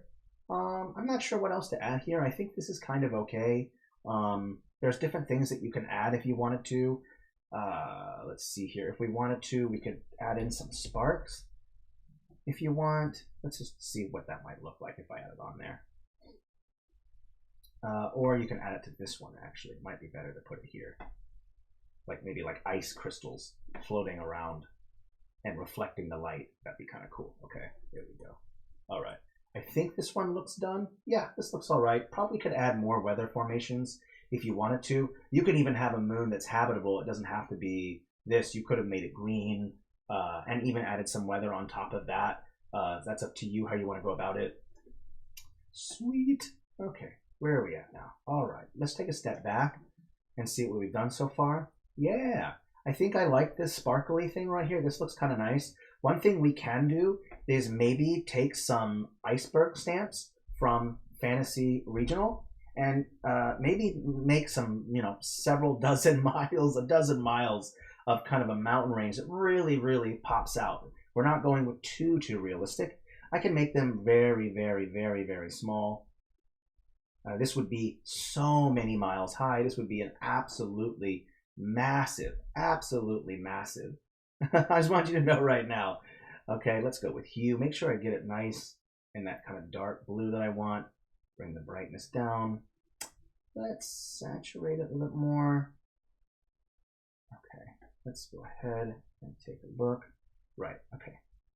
This is massive. I think I'm gonna create like kind of a crown of ice that kind of makes like a crown on it. So let me give you an example of what I'm talking about. So I want to make a ring of mountains. Oopsie, that will not do. Turn the blur off. This is not helpful. Here we go. All right, so I'm going to create like a ring of mountains that go around the top right here like this, at maybe at its axis, because you can decide where you want its an axis of a planet to be. You can just use the paths tools to make an axis if you want. I'm not even going to bother with that. But I maybe want to create a series of mountain ranges that kind of makes a what we call like an ice crown or something that would go around the top. Okay, here we go. I think this, yeah, let's just go ahead and do that. So let's go ahead and take those ice. Again, let's undo, my bad. I want to continue adding that. So let's go ahead and create that ice. And you're going to have to rotate it to where each piece, of course, is rotated properly. Okay, and we'll make changes to everything as we go. Let's add another one right here, one here. Let's see here, let's add one here. Let's add one here. Okay. I'm not sure if this is going to work or not, but we'll find out. So we're just going to go one thing at a time and see how it goes. Okay. I think what I can do is change these two to be, change all of these to have the luminosity blend mode so that it kind of keeps the same texture. So I can go in, normal, go to luminosity, and it will keep that same texture. But you'll notice that it catches the black behind it. That's not difficult. Just go ahead and select your BG layer. Select that texture that you used, which was, I believe, this one right here, or it might even be this lighter one right here. Bring your softness down, bring your size down, and just go in and just paint in behind it. So that way it retains that texture, okay? There we go. And same thing with this one right here. I want to retain that texture. Oops, wrong one, by the way. We want the darker one. My mistake. All right, there we go. And I might even have to darken this stamp a little bit because it's in that dark part. So let's go ahead and do that as well. Let's grab this one, and let's bring the brightness down quite a bit. There we go. That makes more sense.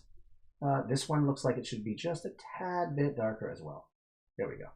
And so I've kind of created this ice crown at the top. It's a larger planet, so I can add a little bit more details onto it. Of course, these mountains are many miles high. Probably not very realistic, but I think it adds kind of a little bit of fun to it to add in a fantasy element to it that makes it more interesting, right? So I'm going to throw in another one, and it's going to be much larger. So this is hundreds of miles high into the atmosphere. And that's just fine. I'm not worried about that because, again, it's a fantasy. It's a fantasy setting. In fact, you can say that the planet is living if you want. There's all these different fun things that you can go about doing it. For me, we can say that this planet is very much alive. Maybe these are extensions of antennae that communicate with other living planets. Tons of different things that we can come up with. We'll be adding lore too. So let's continue adding in these kind of larger, this kind of crazy, massive thing here. Let's go with maybe a little bit smaller. I don't want to go so insane that it's nuts. Okay, let's do this.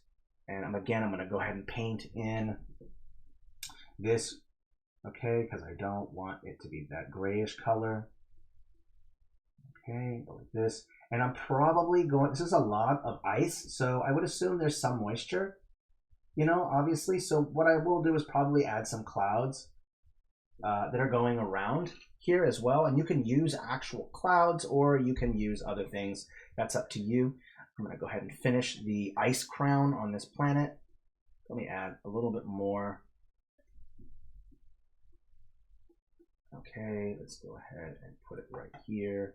Make it a little bit smaller as well. We'll go below the 200 mark, or below the 10 mark, one right there, I think. Yeah, I think that works good. There we go. Okay, all right, that axis looks all right. We're doing good. Yep, I'm kind of cool with this the way it is. Nice. Okay. Let's go ahead and add in some clouds as well. I would expect some cloud formations. Now I can use the path tool like I did before, or you can use some creepy weird fog. I do believe there's a fog. Let me select all styles. There should be one right here. This creeping fog right here. This stuff might work great. So let's put it right there on top, right there. And let's put also some around, just around the whole planet in general, like this. And I may put another one right here. And I will probably have to drop the brightness on this one. So let's bring the brightness down. Okay, there we go. So I've added in some creepy clouds that kind of go around it. There's some sparkling ice shards floating around the planet. If you want, you can continue to add maybe like broken, frozen ice cubes floating around. So you can piece two of these kind of together like this to kind of create an ice-like formation. So let me go ahead and just select these two. One moment. And let's bring the hue back. Let's bring everything back. Let's see here. Take it back, not to luminosity. There we go, a normal color there. Let's bring the saturation up. Let's also find the right blue that we want. That looks good. And let's change the brightness, bring it down. We're also going to group it. Okay, so if you want, you can also have some floating icicles floating around in space. So you can have one right here like this. You can put one right here like this if you want. You can bring it closer. If you're going to have it close on this side of the sun, then make sure that you make it a little bit brighter. So up to you if you want to have some ice shards floating around that kind of broke off the planet and kind of floating around it. If you want, you can create an entire ring of ice shards going around the whole thing. So up to you how you want to go about doing that, okay? Some of the white stamps don't always tint well. That's why I asked. Yeah, that's a great question, Cyberwolf. Understandable, okay? Okay, yes, saturation is going to saturate it, making it much more colorful. Whatever the color is, it's going to pop out more. Okay, let's go in and I don't want to have to make every single crystal for this. So what you can do is type in crystal in all caps for some reason. You can take these crystals right here like this. And if you want, you can make some changes to them. And you can make entire clusters. So let me just put one down or play with it a little bit. Let me take a look at it. One of the first things I'd want to do is give it an object shadow. So step one, let's go with, object shadow, object. We're going to make it blue. There we go. Let's bring that. There we go. So you can actually see the color. And we might even want to change the blend mode to where it's kind of translucent a little bit. So let's try some things and let's bring down the opacity just a hair. Now I don't know if this is going to work or not, but we can test this out. Let's set it to, let's go over to our placement. Right now it's set to auto. Let's go with multiple. I want it to be able to set multiple like this. Okay. I also want to change the density because I want them to be very close to each other. So let's just change that density even more. Let's see how that looks. Yeah, that's a little bit better. There we go. Density at 150. Okay, let's bring the opacity down just a little bit more. There we go. Okay. All right, now that we've done that, we can start maybe with some rings. So let's, as always, create our orbit. I think I've made the change. Oh no, I didn't make the changes. Shoot, I'm sorry about that. I have to do that all over again. Silly me. Great work, buddy. I got this. Object. I forgot to place it down first. See, I make a lot of mistakes. Okay, let's bring it up. I'm going to place one down right now. So that way it's on there. There we go. We'll get to that later. Let's first move on to our orbits. Wow, this stream has taken a lot longer than I thought. But hey, it is fun, yeah? It is fun. Okay, bring that down. Let's change this. There we go. Now we can create an orbit for our rings. Let's look at where our rings are already at. We have a couple that way, one that way. We could do like a crazy, crazy ring. Oopsie. Don't want to select them all. Yeah, I think that looks kind of crazy enough. Let's go with that. That should work. Okay. And now I'm going to take these crystals, of course. Let's bring them down a little bit. It's smaller. That looks about right. Let's go ahead now. It's set to density. Everything's working right. Let's go ahead and create some crystals going around the planet. There we go. Let's make a couple ones that are a little bit larger, just to throw them in there. So throw a larger one there, a larger one here, and maybe a larger one right there. There we go. Okay. And now you can probably take some really tiny ones. Let's see how big these are. Bring them way down. Let's go all the way to 10. There we go. And get some smaller ones, and then kind of fill out the band, the orbit. Fill it out.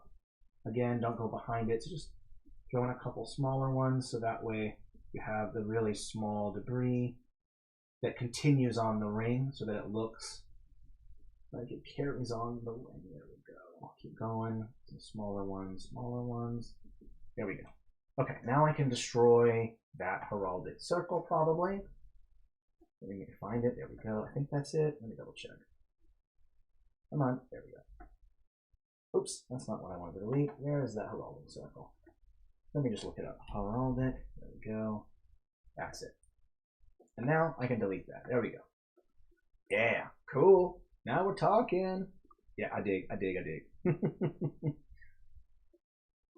There's so many different styles to make cosmology maps. There's so many different styles. I'm glad we went with this one though, because a chart probably wouldn't have taken very long to make in a really monochromatic style. So going with this style with the painting and pseudo-realism, not really, but I mean, a little bit more detail, let's put it that way. I don't want to lay claim to realism in any way, but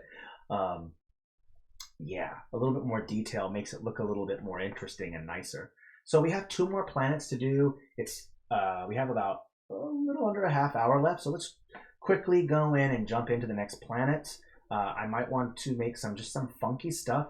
One thing I can do is you could say that this alien planet threw away, it evolved from metals, using metals and mechanics, and switching over to becoming bio, kind of a bio, instead of using mechanics. So we could take debris, metal debris, from a style, and then kind of create like all this metal rings that go around it, and make it look like they jettisoned all of their metallic technology into space, and it kind of created a ring around their planet. So maybe it protected the planet, or maybe it's just, from their space debris because they're dumb. So we can type in debris, and I see there's some broken metal wall debris, and this stuff works perfect. You got some metal here, and we're not going to make it too large. We don't want to go absolutely massive. We want to make it small. About that size should probably do just fine. Let's just place it down and see what each piece looks like. Oh yeah, perfect. That one sliver piece right there is a little large, so we might have to end up kind of removing those. Let's go with our heraldic circle, of course, and let's do our orbit. So copy, paste, and let's do an orbit going, maybe a little bit straighter, maybe this way instead this time. There we go, that works. Okay, so we have our orbit there. Okay, doing good. All right, now we can put down our debris. Let's just make sure it's the right size and everything. So again, I have to redo it because I changed it. Let's just put down a couple, and I can delete any large ones that I don't really like. So let's just go first by just adding in some debris.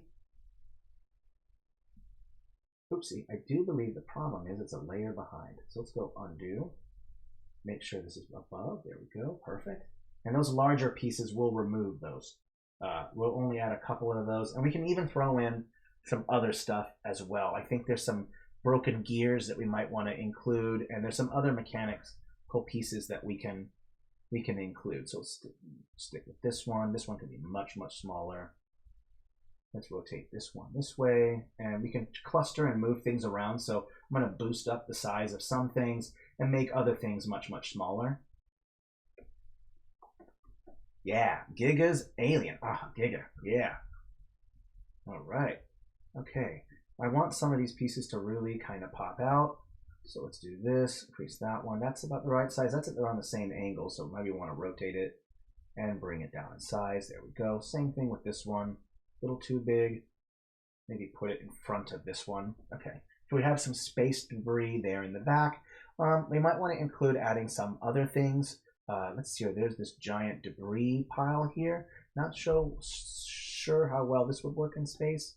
We could add a large pile in there. Let's also just change the saturation to where it's completely gray and maybe boost the brightness up. Oh, let's add a little bit to it. There we go. I want it to kind of match this so we can have a larger pile and put that kind of in the front. Just, oopsie. There we go. So put a larger pile right here and put some lighter stamps in front of it. So it looks like it's in the background. So I might want to even increase the brightness of some of these stamps right here. So it looks like it's in front of it. There we go. So we have a larger debris there. Copy, paste that, and put another debris pile maybe back here. Let's go back. There we go. And make it a little bit smaller. There we go. So these large husks of debris floating around the planet because they evolved. They no longer use maybe they use solar power. Maybe they've evolved to where their cells, maybe they've mutated to have photosynthesis, where all they have to do is just stand in front of the sun and it refuels their body, right? And so they've just gotten rid of all their metal technology, and it's all biomechanical kind of instead. So kind of an interesting kind of way to go about that planet.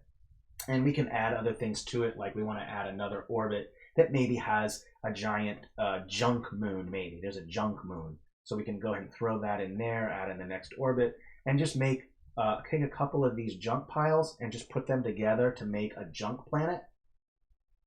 Like this is literally just all the debris that has floated around and finally kind of created this planet of this planet of debris, you know. So let's go ahead and throw that in there. We can even throw some debris floating kind of around it, connect some of it like this. So here's our kind of debris moon, shall we say, a satellite that kind of floats kind of around it all. And we can just keep, I think I'll keep the orbit because you can see the orbit better here because of all the things in the ring. With this one, you don't really see the orbit. So adding the orbit to the junk planet allows you to see the actual orbit of the planet or that body.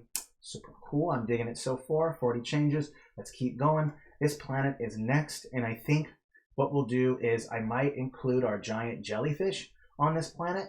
So if I type in squid, I might be able to find what I'm looking for. I don't really know. We'll just take a look.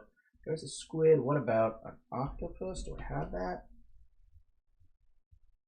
Let's just keep going. Oh, there's an octopus and there's one. Okay. How do I want to go about doing this? Is everyone okay with a giant planet-sucking squid? I am so cool with planet-sucking squids. I just want you to know. I think it's cool. And the thing is, though, is that it's just too small. I mean, this thing is massive. Maybe it works better to put have its tentacles around like a smaller moon somewhere. So let's just put that in there for now and kind of finish off with this planet and figure out what I want to add to this one. And I haven't really thought a whole lot about it. So, and we kind of made it a gas giant. So maybe we want to add some of these creepy clouds right here again. And maybe we want to change the color as well. So let's add it again and change the hue. Is there a purple? Oh, could add green and purple look kind of interesting together. Let's try that. Let's add a little bit of green to it. Let's add some green there. Let's add some green there. Ooh, spooky. It's a green planet. What is happening here? Yikes. Kind of a scary place. I'm honestly just like utterly mortified. Oh yeah, sewer route. Great choice. Yeah, we'll get to that. I might even replace the sewer route with, put it on top of this and we can blend them together to make a better, because I do like the squid, the head right here, and we can maybe paint in some eyes and some stuff on there and then give it a glow and make it transparent, because I think a squid that's made out of gases is kind of cool. So we'll get to that. Let's continue on with this one. You know what? Some really simple ways to make planets is just to use a simple orb. I love using orbs. Orbs are super cool. They already have a built-in glow to it. They already have a little bit of a light sources on it, so it works really great for a planet. And of course, you can always change the blend mode to make it to whatever you want. So let's turn off the shadow, and you can go through the blend modes, and you get some really interesting kind of things as you go. That looks like an actual bubble. Oops, ooh, overlay. Ooh, you know, I kind of like this color dodge, and I almost feel like we could create some bubbles in here. So maybe we can create a ecosystem within the gas field where there's a bunch of bubbles inside, and each side of the bubble is maybe a little ecosystem in which things survive. So let's add in a bunch of these little bubbles just for fun. Copy, paste these, change them around. Make sure that the bright side is kind of facing towards the sun. This one as well, face it towards the sun. Okay, yeah, we're having fun. Let's make a real big one so it looks like it's a little bit closer. Right there, there we go. Okay, and I think I might want to put one over here. When it comes to spacing, I want to make sure that I do it right. So let's make sure we got a big one in the front. Maybe one right here. Okay, there we go. Let's take a step back and see how it looks. Cool. Yeah, I like that. So let's go ahead and throw something inside of there. Simplest stuff. You can just throw in a planet, a floating island. There's all these varying things that you can choose from. You can throw a chicken if you want. I think that the chicken is a great choice. There we go. Yeah, I mean, you can't, I mean, come on, guys. Can you have space chickens? I mean, you need a space chicken. Come on, no one here is going to argue with a space chicken, right? Yeah, there you go. Look at that. Yeah, a nice breast just, yeah, look at this. Look at this. Yeah, space chicken. Bagak! Yeah, I so dig the space chicken. Yeah. I'm just floating in space, having a good time. Woo-wee. Floating in space until the squid eats me. I'm delicious. Okay, well, I'm probably not going to go down that route. Hey, Witchy, first time chatter. Awesome. Space chicken for everybody. Mwah, delicious. You saw those chicken legs just floating around, didn't you? All right, let's keep, let's see. Well, it could be rotted chicken. I don't know. Is it a space bucket, space rug, space lavender? Hey, maybe it's your dinner. Maybe it's space poop. I mean, look, see space poop right there. Maybe it's a space bunny, you know? I mean, run away, run away. This is wee. Okay, yeah, I'm done. I'm totally done. It's adult time now. We're moving on to the adult thing. I don't know what that looks like, but so, yeah, I think, yeah, bread sounds good. What are we going to put in here, huh? Too much fun, right? It's just too much fun. I was attracted by the flying chicken. Of course you were, Witchy, and I'm glad that you came out and decided to talk to us. Yes! You see, I knew Space Chicken would bring someone to the fore, just a little bit. You know, if you mention the Space Chicken, it works out. All right, well, let's have some fun. Let's do some like really weird stuff. I think it'd be kind of fun to maybe throw in some kind of technology or something. So let's go into Gothic horror. And I'm going to use actually their pillars because there's some really fun stuff that you can do with these things. So let me see if I can find them. Let's see here. Where are my pillars? Where are you at? Okay, where are you? Let's scroll up. Uh-oh, what did I do with you? Is it this one? I don't think so. Oopsie. Oh, there it is right there. Cool. So these ones right here are kind of cool. I kind of like these, and we could possibly use them to kind of represent like maybe some kind of technology like inside. So I can place this on the inside like this, bring it down a layer probably. Oopsie, bring it back up. I'm going to turn off the shadow. Actually, let's turn the shadow back on and change it to a different color. Let's go with maybe a purple color. Go with this. I mean, it's really about using your imagination because stamps can be anything you want it. It's like a Lego. It's got to think of it that way. And I'm going to maybe boost the saturation, change the hue of it. That purple looks fine. And I'm also going to just change the blend mode, and that will way it will kind of interact with the textures a bit differently. So let me see how we're going here. Ooh, I kind of like that. That's kind of cool. Hard light, soft light. It's a hue. Whoa, that's true. Luminosity. I'm not sure. There was one that I really did like. Oh, that's kind of cool. Could go with that one. Let's drop the opacity down just a bit. There we go. Yeah, that's kind of tripping. That's tripping me out right there. I kind of dig that. Yeah, that's cool. Which one was that again? What was that? Exclusion. Okay, let's maybe do that with another one. Let's do this one maybe. Switch it over to exclusion. Oopsie, and of course I did the shadow wrong. Poopy. Okay. Alright, let's throw this one in the next larger one. Which one was it? I think this one right here looks fine. And we're kind of creating a sense of like some kind of technology inside of these bubbles. Who knows what it is? Could be sentient alien, could be a gothic horror planet. I mean, I don't know. Put the rotten chicken over the other on overlay blend mode. Oh, absolutely, King Clown. Of course. I couldn't make this too serious. We're all going to throw up, okay? All right. I think so far that looks pretty good. I rather enjoyed those kind of elements. Those can kind of represent anything. It could be like an oxygen farm that kind of like air purifier. It could be an alien technology. I mean, there's all these different various things. I think for this one, like I'll have my dwarves live on this giant planet here. The humans will live on this kind of planet right here. Or maybe they live with the elves on this planet, an undead planet, or some bio species lives here. And then maybe some sentient crystalline creature lives here. Okay, so I do want to make maybe the orcs live on this fiery planet. I don't know. Maybe they live underground or something. I don't know. But there's all these various things you can come up with. Let's save it and then add some of the last couple bits that I want to add in. Like I wanted to add some larger asteroid belts that were in, because we've decorated one of the orbits. Let's decorate the other orbits as well. Add in some more asteroids, add in some extra little stuff, maybe another moon, and then maybe some real quick constellations, and then filters, and then we'll be good, okay? So maybe another 20 minutes or so. A gawk, space chicken, to the rescue!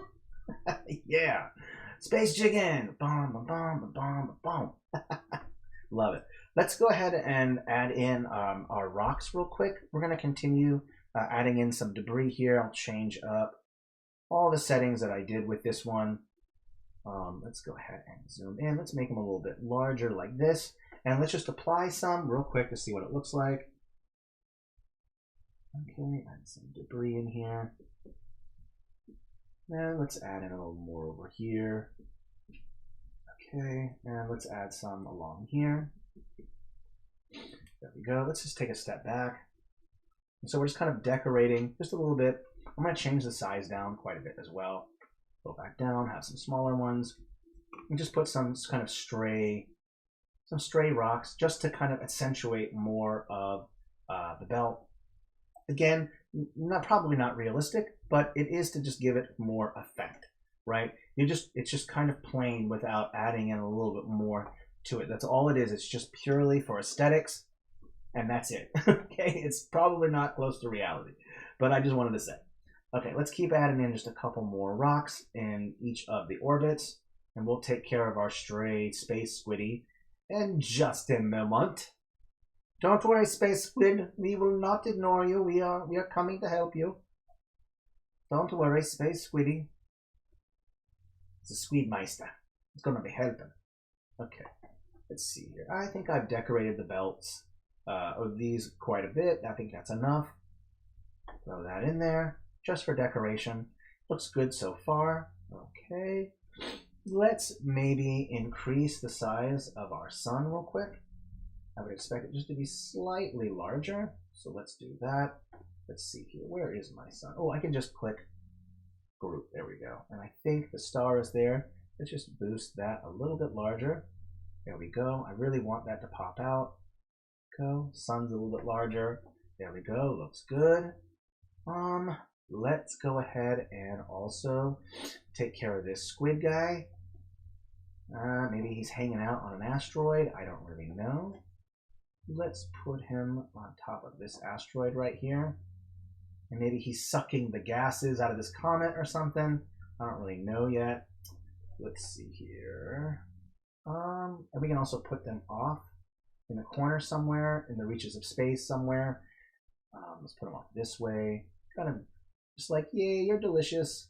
I'm a squid giant. Okay, let's add them. Let's maybe play around a little bit. Let's boost the saturation and let's change the blend modes, and maybe we can change things around. Let's just see what things we can come up with here. Light and screen. Ooh, I do like that. I'm kind of, what I'm going for is I want them to be transparent because I'm kind of seeing them as a gas, kind of a gassy like creature. There we go. This looks fine. I might drop the opacity down. There we go. And I might want to consider adding an object shadow. Maybe make it red for now. Don't know. We might change it. And maybe even change the blur of it as well. I'm not entirely sure quite yet. Maybe go too much. Maybe bring it down a little bit more. There we go. Okay. And we might want to take some of that fog that we used, and because it's a gas creature, put some fog over it. I don't think green was what we'll stick with, of course. We'll probably end up changing that. I think a purple looks kind of good with it, and it's kind of just sucking out the gases maybe on this asteroid, a belt, a comet, whatever. We're also going to throw in a comet, and I'll show you how to make one of those. So we can make this a little bit more interesting and just make sure that there's no stars around this thing. So if I go like this, I'm going to make this thing pop out by making a black outline that goes around it. So I'm removing any stars that could possibly be around it, like this. There we go. And what it's doing is it's going to kind of make it highlight it a little bit more because there's no white stars around it. And you can do that with pretty much every single one of these. Actually, if you don't want stars to be in the background, just go like this, paint it black all the way around, and then there's no stars around it, kind of making it pop out a little bit more, okay? All right, so we've added in that creature. I'm not going to add too much more. I could maybe throw in some sparks, I think. For some reason, I'm just obsessed with sparks. I'm just sparky that way. I don't know. I almost spelled spank. What does that say, you know? What does that say about me? I almost spelled out spank. What is wrong with you? Okay. Is there any spanks in the catalog? I couldn't find any. Okay. All right. Okay, we add a little bit of those, some sparks around that one. Okay, let's see here. I think I'm going to add a little bit of sparks as well around the sun as well. It's well. Yeah, it's well. Okay, there we go. I just want to add in some sparks. I just think it looks kind of fun to throw that in. There we go. All right. Now we've got that. All right. A comet. How do I want to go about doing a comet? Ooh, wait, hey. There is a fun way to do this. There is a wave. I do believe there are some waves. These ship waves right here. These work fantastic for a comet. So if you want, you can make this the wave of a comet, and we might want to change some things. Get the object shadow. We could make it white because it is showing clouds. So we'll boost up that, make the shadow. There we go. Let's see what we want to do here. Where do we want this comet going in? There's not much going on right here, so let's have the comet going across like this. And there are a couple things that you can do. You can just use a light source. You can use a rock. You can copy paste, put this rock here if you want. You can add a light source on top of it. Remember, that trail is all the gases that are basically all the gases that are coming off of that body. So that's basically what you're having right there. Let's just blur it. I think we'll bring the blur down a little bit more, and I'm going to make it a little bit brighter. There we go. And did I add an object shadow around it? No, I did not. So object shadow. We're not going to make it white. Not going to make it red. Let's make it white. Really get that shadow out there. There we go. Okay. And we might want to even change this. It's a bit bright, so we can change the opacity so that way the majority of the brightness should be on right here where the comet part is, and you can add in another one, copy paste. Just throw in another one, make it smaller, and that way, because the closer it is to the asteroid, the brighter it will be. So add another one right there, and I'll just boost up. There we go. All right. And you can add in as many of these as you want. Once you've kind of created the comet, you can add a couple more, just group them, copy, paste, and rotate them to wherever you want. So that's the really nice part. Always kind of makes it. Okay. All right, super cool. Let me just make sure I put these together. I grouped them. There we go. It would make sense while the tail would be away from the sun because wouldn't that be the heat going towards it? Yeah, I think so. Yeah, that kind of makes sense. I mean, if you have an explanation, please let me know why that is. That's so interesting. I would just assume because that's where the sun is, so the heat is going towards that direction. So would not the tail be behind it, I guess? Yeah, that makes more sense.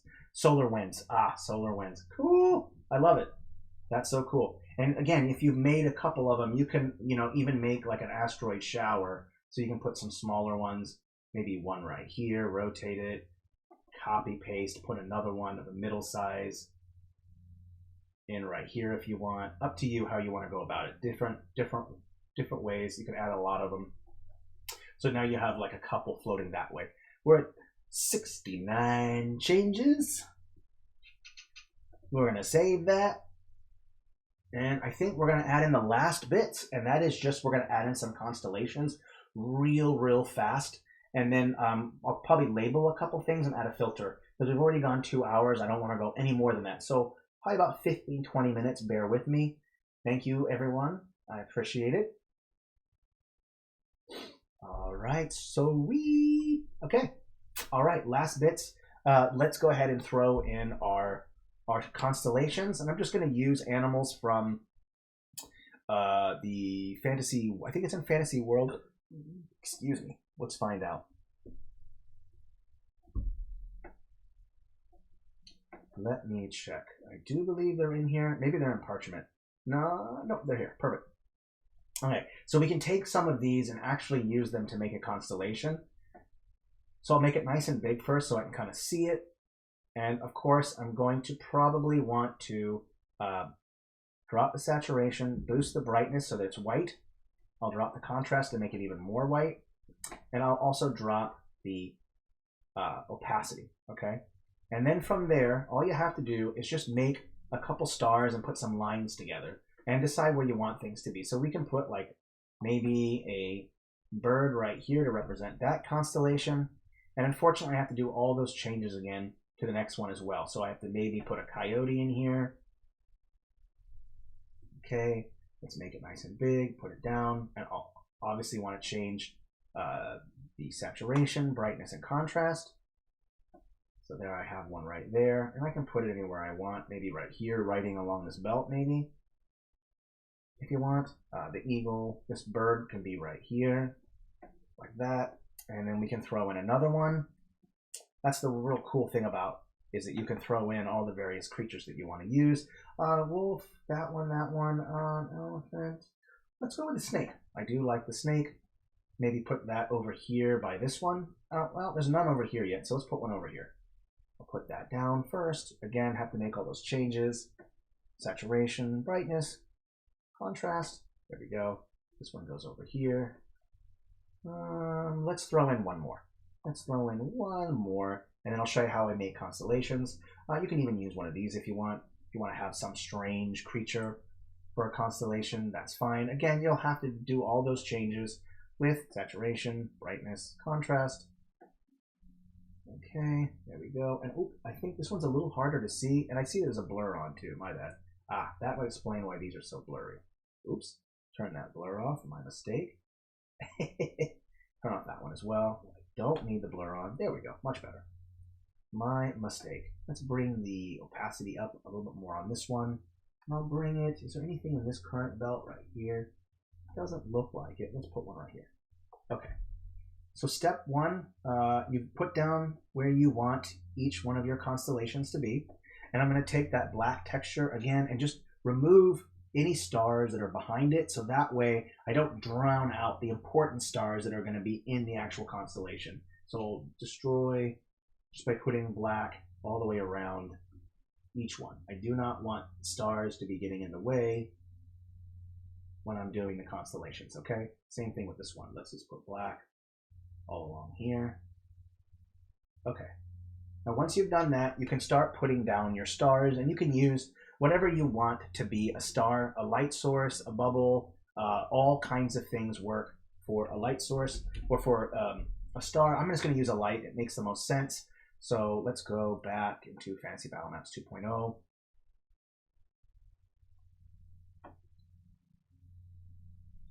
Okay, oh yeah, spider, I love that. Cool. Yeah, I mean, you can use whatever one you want. That's the beauty of it. Let's go with this light source right here, and I'm going to change it back to normal. Okay, so if I put it down like this, let me just turn it off. Change the opacity. There we go. Now, drop the saturation. I don't want it to be any other color but white, and bring it way down in size. Nice and small, okay? I'm going to copy right away so that way I can just copy and paste it. Let's put copy, paste, let's put a star, and maybe each bend like a river that's meandering. And then we can connect those dots, okay? And we'll also want to drop the opacity down even more, okay? Because we want to accentuate the stars and have this be down a little bit more. So we'll change that. Next, we'll take a path, segments, white, no shadow whatsoever. Bring the opacity of the path way down as well. I think that looks fine. We're going to change the width as well. Oopsie, the opacity, not the width. Bring it up. Okay, there we go. Now that you've done that, you can connect each one. So let me just delete this real quick and take each one and just connect like this. Okay, and then there you go. All right, now you can do the constellations any way that you want. This is not, I'm not an expert on this kind of stuff, but you can do whichever one you want. So now that I've done that part, I can go in and put in my next one. Let's put one at the head, maybe near the breast and the plate. One on each wing might not be a bad idea. And then we can go now and select that whole thing and bring that opacity down. There we go. And you can add as many as you want. Obviously, this is not the only way to go about doing it. So if you don't like this way this constellation is, add in as many stars as you want. You can throw in smaller stars if you want to. Absolutely. Be creative. I can go in and just go copy, paste, make it even smaller so I can throw in some smaller stars, a cluster like this. So it's up to you how you want to go about doing it. Entirely up to you. That's the beauty of it, okay? Bring these sizes down so they're nice and small. So you can throw in clusters of stars, single stars, what you want like that. So that's up to you, okay? All right, let's keep going. I think I have two more, this one and this one, I think. So we'll do those next. So let's go in right here, copy, paste it. We have our sun, let's put one there, copy, paste, one there, there. Let's just put two on each end and maybe a smaller one. And we'll do, let's do some tiny ones. There we go, 10. Put one up there, copy, paste, one right there. And maybe a couple right here. There we go. And then from there, we can just kind of create the snake that we want.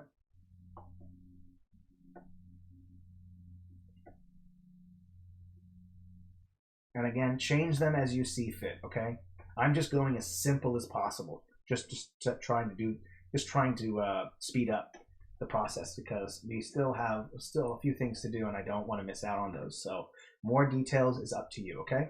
Let's do that last one right here and then we'll move on to labeling. If people want to come up for names for things, let me know. I don't mind. I think it's kind of fun to have people do those kind of things. So let's throw those in here. One more. Let's boost it up to 14 because I saw some larger ones. There we go. One here. Copy, paste. One on each foot, maybe. For now, I'm just putting one on each extremity, making it kind of easy. Now, if you don't like that, don't worry. You can only just do a couple instead of just one. You could say it's a several constellations, like just say there's one there, one right here, and then kind of connect this one to here, here, down to here. Connect this one to this one. Like that. So you can change things around as well, okay? Let's go ahead and throw on this bring this opacity down. There we go. So at least the creature is there. You can kind of see it, but the stars should take priority over the image itself. Let's go ahead and save at 102 changes. We are getting close. We're almost done. I'm just going to do some labeling, and then I'm going to put on some filters so that way we can give a little extra boost. And for now, I'm just going to stick with some basic labels. I did give some lore to each planet, a little bit, so we can kind of name it from there. And it's kind of fun to give things interesting names.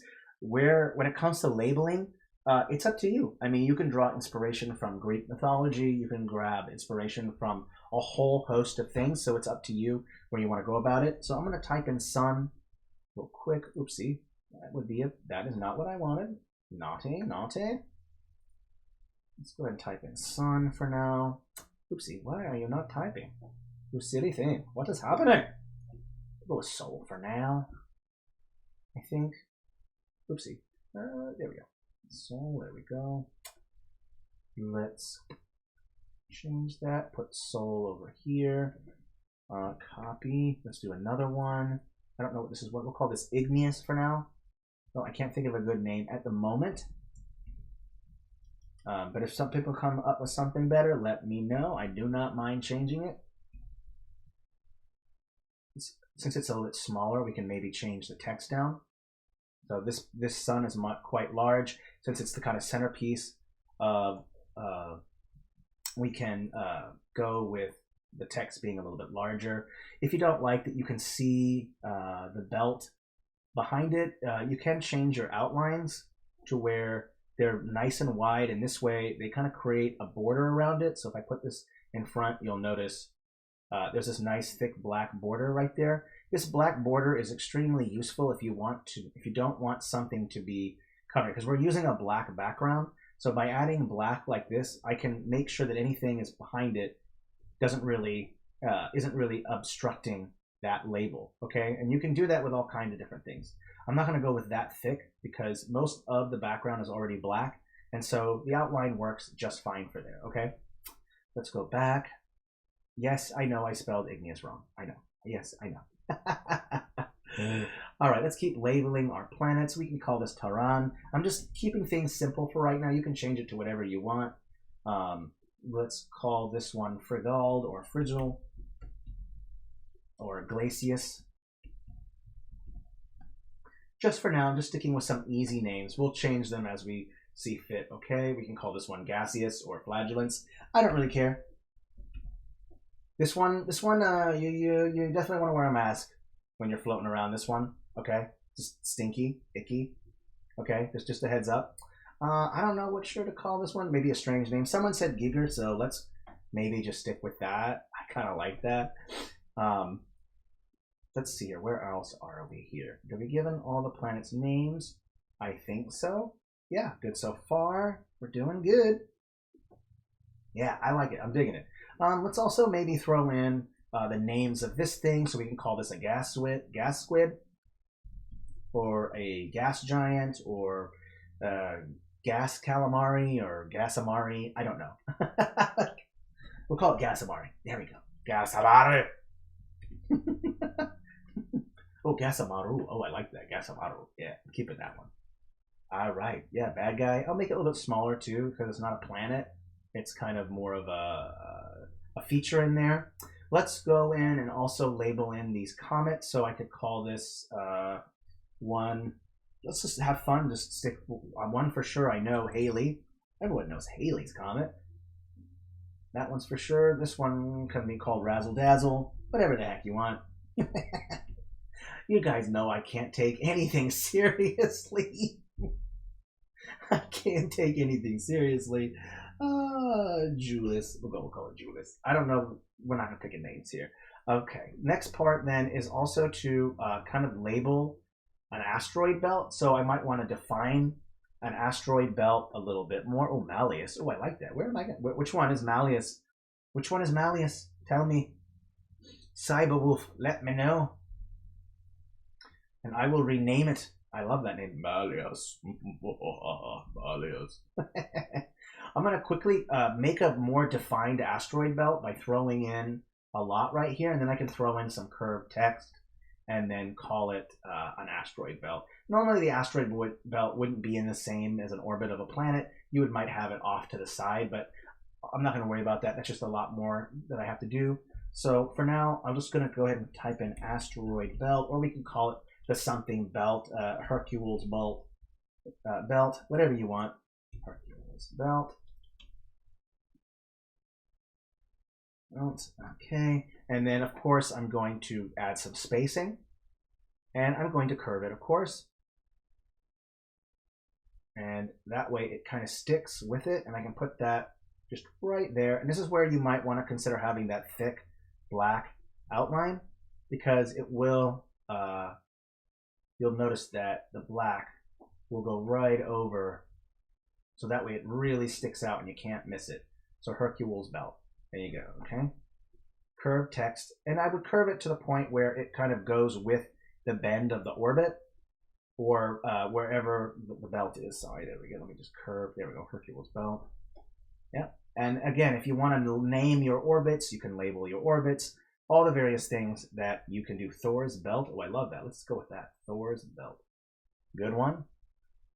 Oh, the last comet, Malleus. Yes, we'll change that. Okay, so Thor's belt for this one. So just excuse me a moment. Thor's belt. Yep, that works just fine. And then I think we're changing this one to Malleus. Now, I don't know. Let me see if the spelling was right here. Malleus. Oh, and yeah, cool. Make sure I got that right. Cool. Malleus. There we go. Oh, did I spell that wrong? I did. It's a U. It's EU. My mistake. Malleus. My mistake. Do you know how to spell? Okay. Yeah, love it. Awesome. Okay. Where are we at here? There we go. Malleus. That's up. Okay. Wow. Yeah, we did a lot. Let's save and then add filters, and then we'll call it good. Sweet. This was so much fun. I love this stuff. And there's so many different ways to make these things. It's crazy. We went with a little bit more color and whatnot, and I love that. I think it's fun. Super cool. Really enjoying it. We're almost done. We're gonna add filters and then call it good. Just so you know, tomorrow we're doing watercolor cities. We're gonna make some more city blocks. Yeah, I'm super excited about making city blocks. Let's go ahead and throw down some filters. I'm gonna move this out of the way so that filters don't block where I'm at. So I'm gonna add a new filter. First one, I'm probably gonna add clarity. Clarity really makes things pop out a little bit more. Let me just pop out a bit more. Let me turn off, and you can see what it looks like without. You see that's not quite as bright, and I do really actually enjoy it when it's really bright and it pops out like that. That looks really nice. Yeah, there we go. Yep, pops out quite a bit. I like that. Another thing that we can also do is we can throw in a vignette. And I think a vignette works really well because we're going to have some black around the edges. So let me go up to vignette. There we go. And it kind of adds a little bit of dark around the edges right there, which I kind of like. But if you don't like that, you can push those. You can change the layer where you want it. And we can also change use a color filter that will kind of cause things to blend in. So we can go with all kinds of ones. Let's add in a couple and just see what they look like.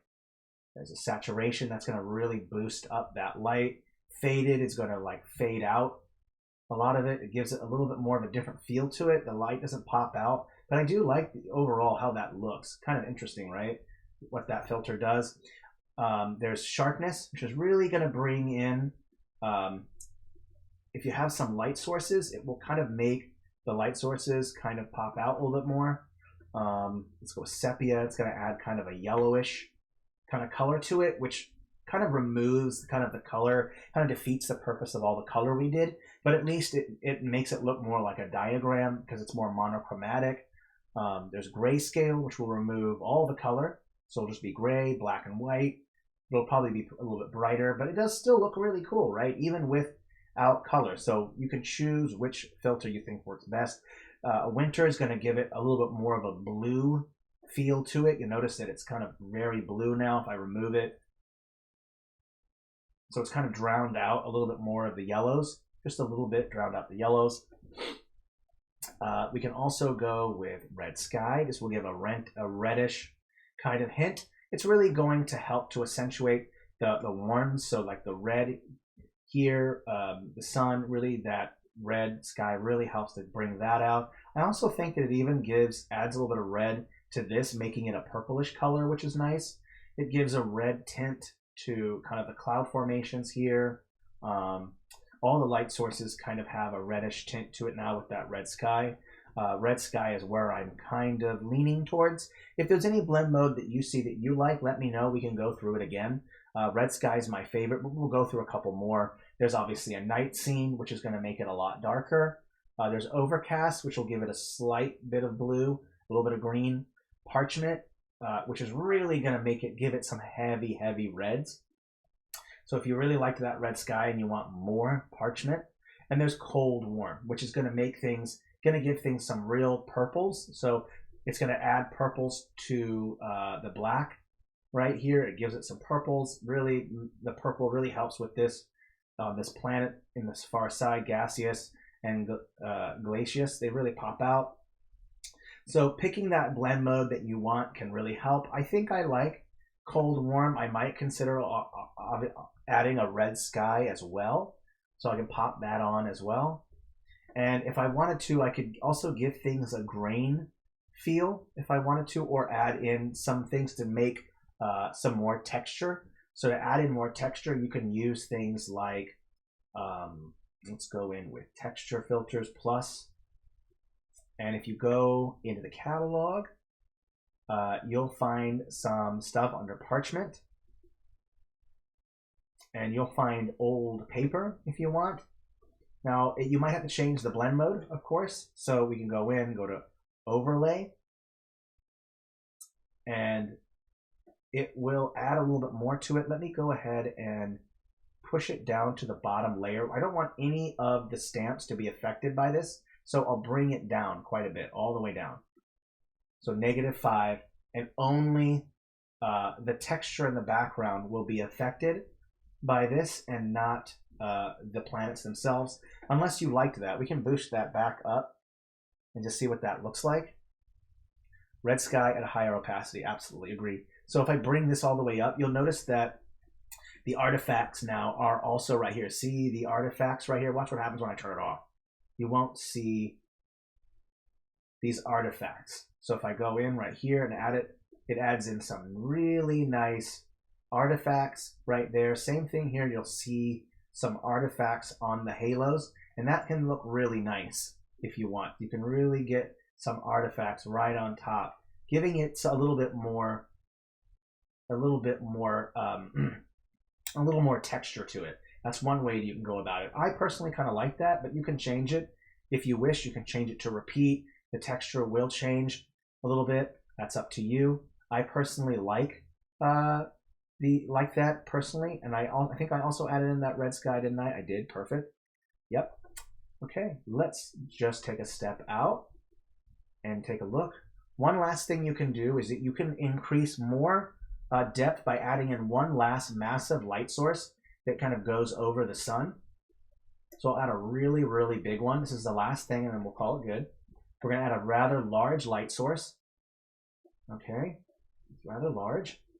And a lot of the artifacts are showing up, which is really nice, okay? But I'm going to bring the opacity down quite a bit because I don't want to catch every single one of those artifacts, okay? So let me now move this giant stamp. If I can move it over, all the way over to here. 1 second.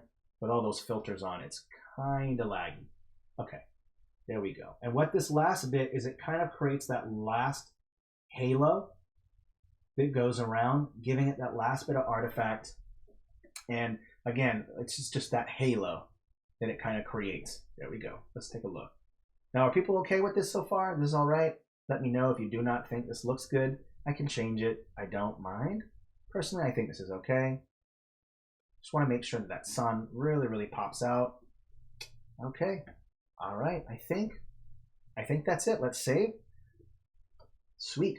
Took 2.5 hours to make a cosmology map. If we had done a chart, the monochromatic chart, wouldn't it take quite as long. But I hope this helps. Cosmology maps, again, I just want to reiterate this for anyone who just popped in. They're just really perfect. They work really great for just trying to add some backstory. Like, they're not very practical in a sense that your players will be playing on them, but they are great when you're trying to add some backstory, some lore. Where did this creature come from? Where did this monster come from? Where did this race come from? If you want to have some scale to understand, like, where does the planet that all the action takes place on, where isn't that in relative? You know, some world builders like to go well beyond just the single world. They like to go off into the cosmos, right? So this is kind of a great experiment and kind of a fun thing, exercise to do to add more lore to your world. Maybe the creation of your world would clearly be tied into the cosmology map, where your main protagonist or antagonist might come from. All those things play a role in putting together your lore for your world. So I'll just zoom in real quick and just take a look at it. So far, I liked everything the way it went. I might select all the text, I think. Just select all of them and bring them up a layer to where they're not really affected by the textures or by the filters. There we go. Text is all the way up. This looks good. I'm just going to take a look at everything. Igneous looks fine. Thor's Belt, Giger, Razzle Dazzle. Oh yeah, that's my favorite right there. I'll be riding that puppy. Haley, Tehran. Gaseous looks fine. Yep. Glacius. Yep, look cool. I think this was fun. Well, heck, everybody, that was awesome. Thank you so much. And thanks for doing all of your feedback. Thank you, Cyberwolf. You've provided so much juicy science information, and I absolutely love that. Science is amazing, and it absolutely can be applicable to making your map. In fact, it's nice to add just a little bit of science into it, because where the fantasy draws its inspiration from is an exaggeration of reality. That's what fantasy is, right? It's an exaggeration of reality. And having just a little bit of reality, a little bit of science into your map makes it more believable, because that's where our brains work, right? When we look at something, our brain tries to make sense of it. So the closer to reality, the less confusing it will be for your viewer, okay? But that's up to you. You can go way crazy. You don't have to follow science at all. Your map, your cosmology map, can just be a projection of maybe an orrery, a hanging mobile where the planets are hanging from chains or rope. It's all the style that you want to go with. Obviously, in this one, we didn't do anything crazy like that. We just added in the planets. We didn't add in little arms from an orrery holding them up. We didn't exaggerate too much. So many different ways to make cosmology maps. Tons and tons of ways. For those of you who just waltzed in, I can absolutely show you some of the ones that we did. 3 of these are mine and 3 are others, but here's like a really old one. You'll notice in this one I didn't add any, the planets are just little dots. This galactic, stellar, imperium, whatever, it doesn't have a whole lot, right? It's just very simplistic. It didn't take very long to put together. I didn't do a lot of painting. The only thing color that's really there is that sun, right? So it can be as simple as that.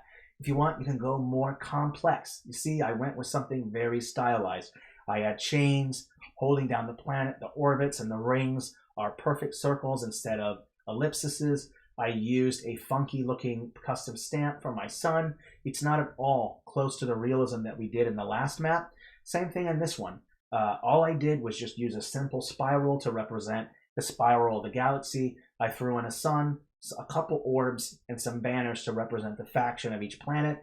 And then around the frame, I put all my information around the frame. Okay, so there's lots and lots of different ways that you can go about it. Look at the way Florian and Herlin did theirs.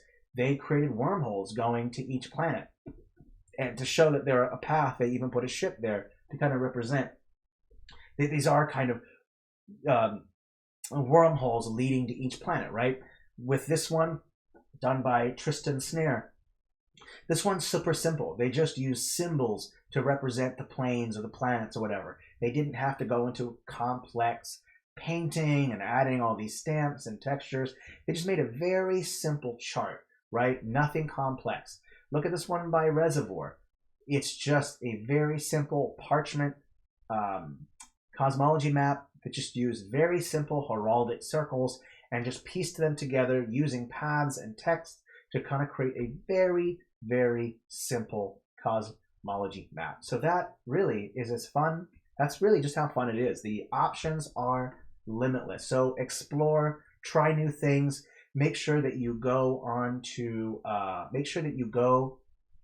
Pinterest or go to a particular artist on ArtStation or whatever and draw inspiration.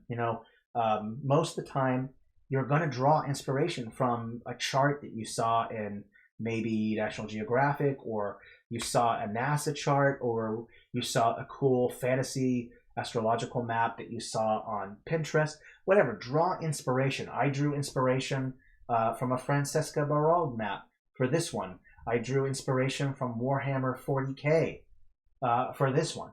Same thing with this one. This one was also Warhammer 40k, or not this one, sorry. This one was also Warhammer 40k inspired because there's a galactic Imperium. So find out what it is that you're looking for, and you can mimic a style, but add to it. As you go, add more and more to it. So it's really great to draw inspiration, and don't worry. The thing you just don't want to do is just copy it perfectly, right?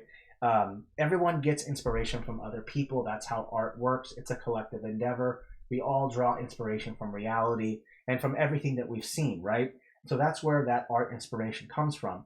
So if you do decide to mimic someone else's style, make sure that you change it up to make it your own. Add in something, maybe make it monochromatic, add in some interesting frame art, okay? So it's okay to draw inspiration from other people and to even copy them. Just make sure that you be sure to make it your own and give credit, just like I did here. I want to make sure that I give credit when I draw inspiration. Warhammer 40k, Francesca Barald. I know Reservoir got this from another map that I saw on Pinterest, but it's perfect. You draw the inspiration from it, and that's fine. So don't be afraid to draw inspiration, but just be sure that if it mimics enough to the style that you're mimicking it, make sure that you give credit, okay? It's always be sure to always credit the artist. Like if you're going to copy a map from beginning to end, you absolutely have to the style, make sure that you give credit to the original artist or where you got it from. So I don't know where that other artist got the idea from. Maybe they got it from someone else and they should give credit to that. I don't know. But for you personally, cover your butt and make sure that you always reference the original artist. All right. Well, I think that's it. It's been great. Thank you so much. This has been so much fun. I love this. I love the map that we made. It looks so cool. And I hope that maybe I'll see some other cosmological maps floating around in my feed or elsewhere so that I can also enjoy those and throw them in the Explore page. Well, I think that's it, folks. Thank you so much. Just to reiterate one more time, tomorrow, City Blocks Part 2. Okay, and I'm super excited about that. All right, thank you, everybody. You've been awesome. Love all the info that you shared. I will see you all tomorrow around the same time. In the meantime, please stay safe and healthy, and of course, merry map making. Auf Wiedersehen. Cheerio. Bye-bye.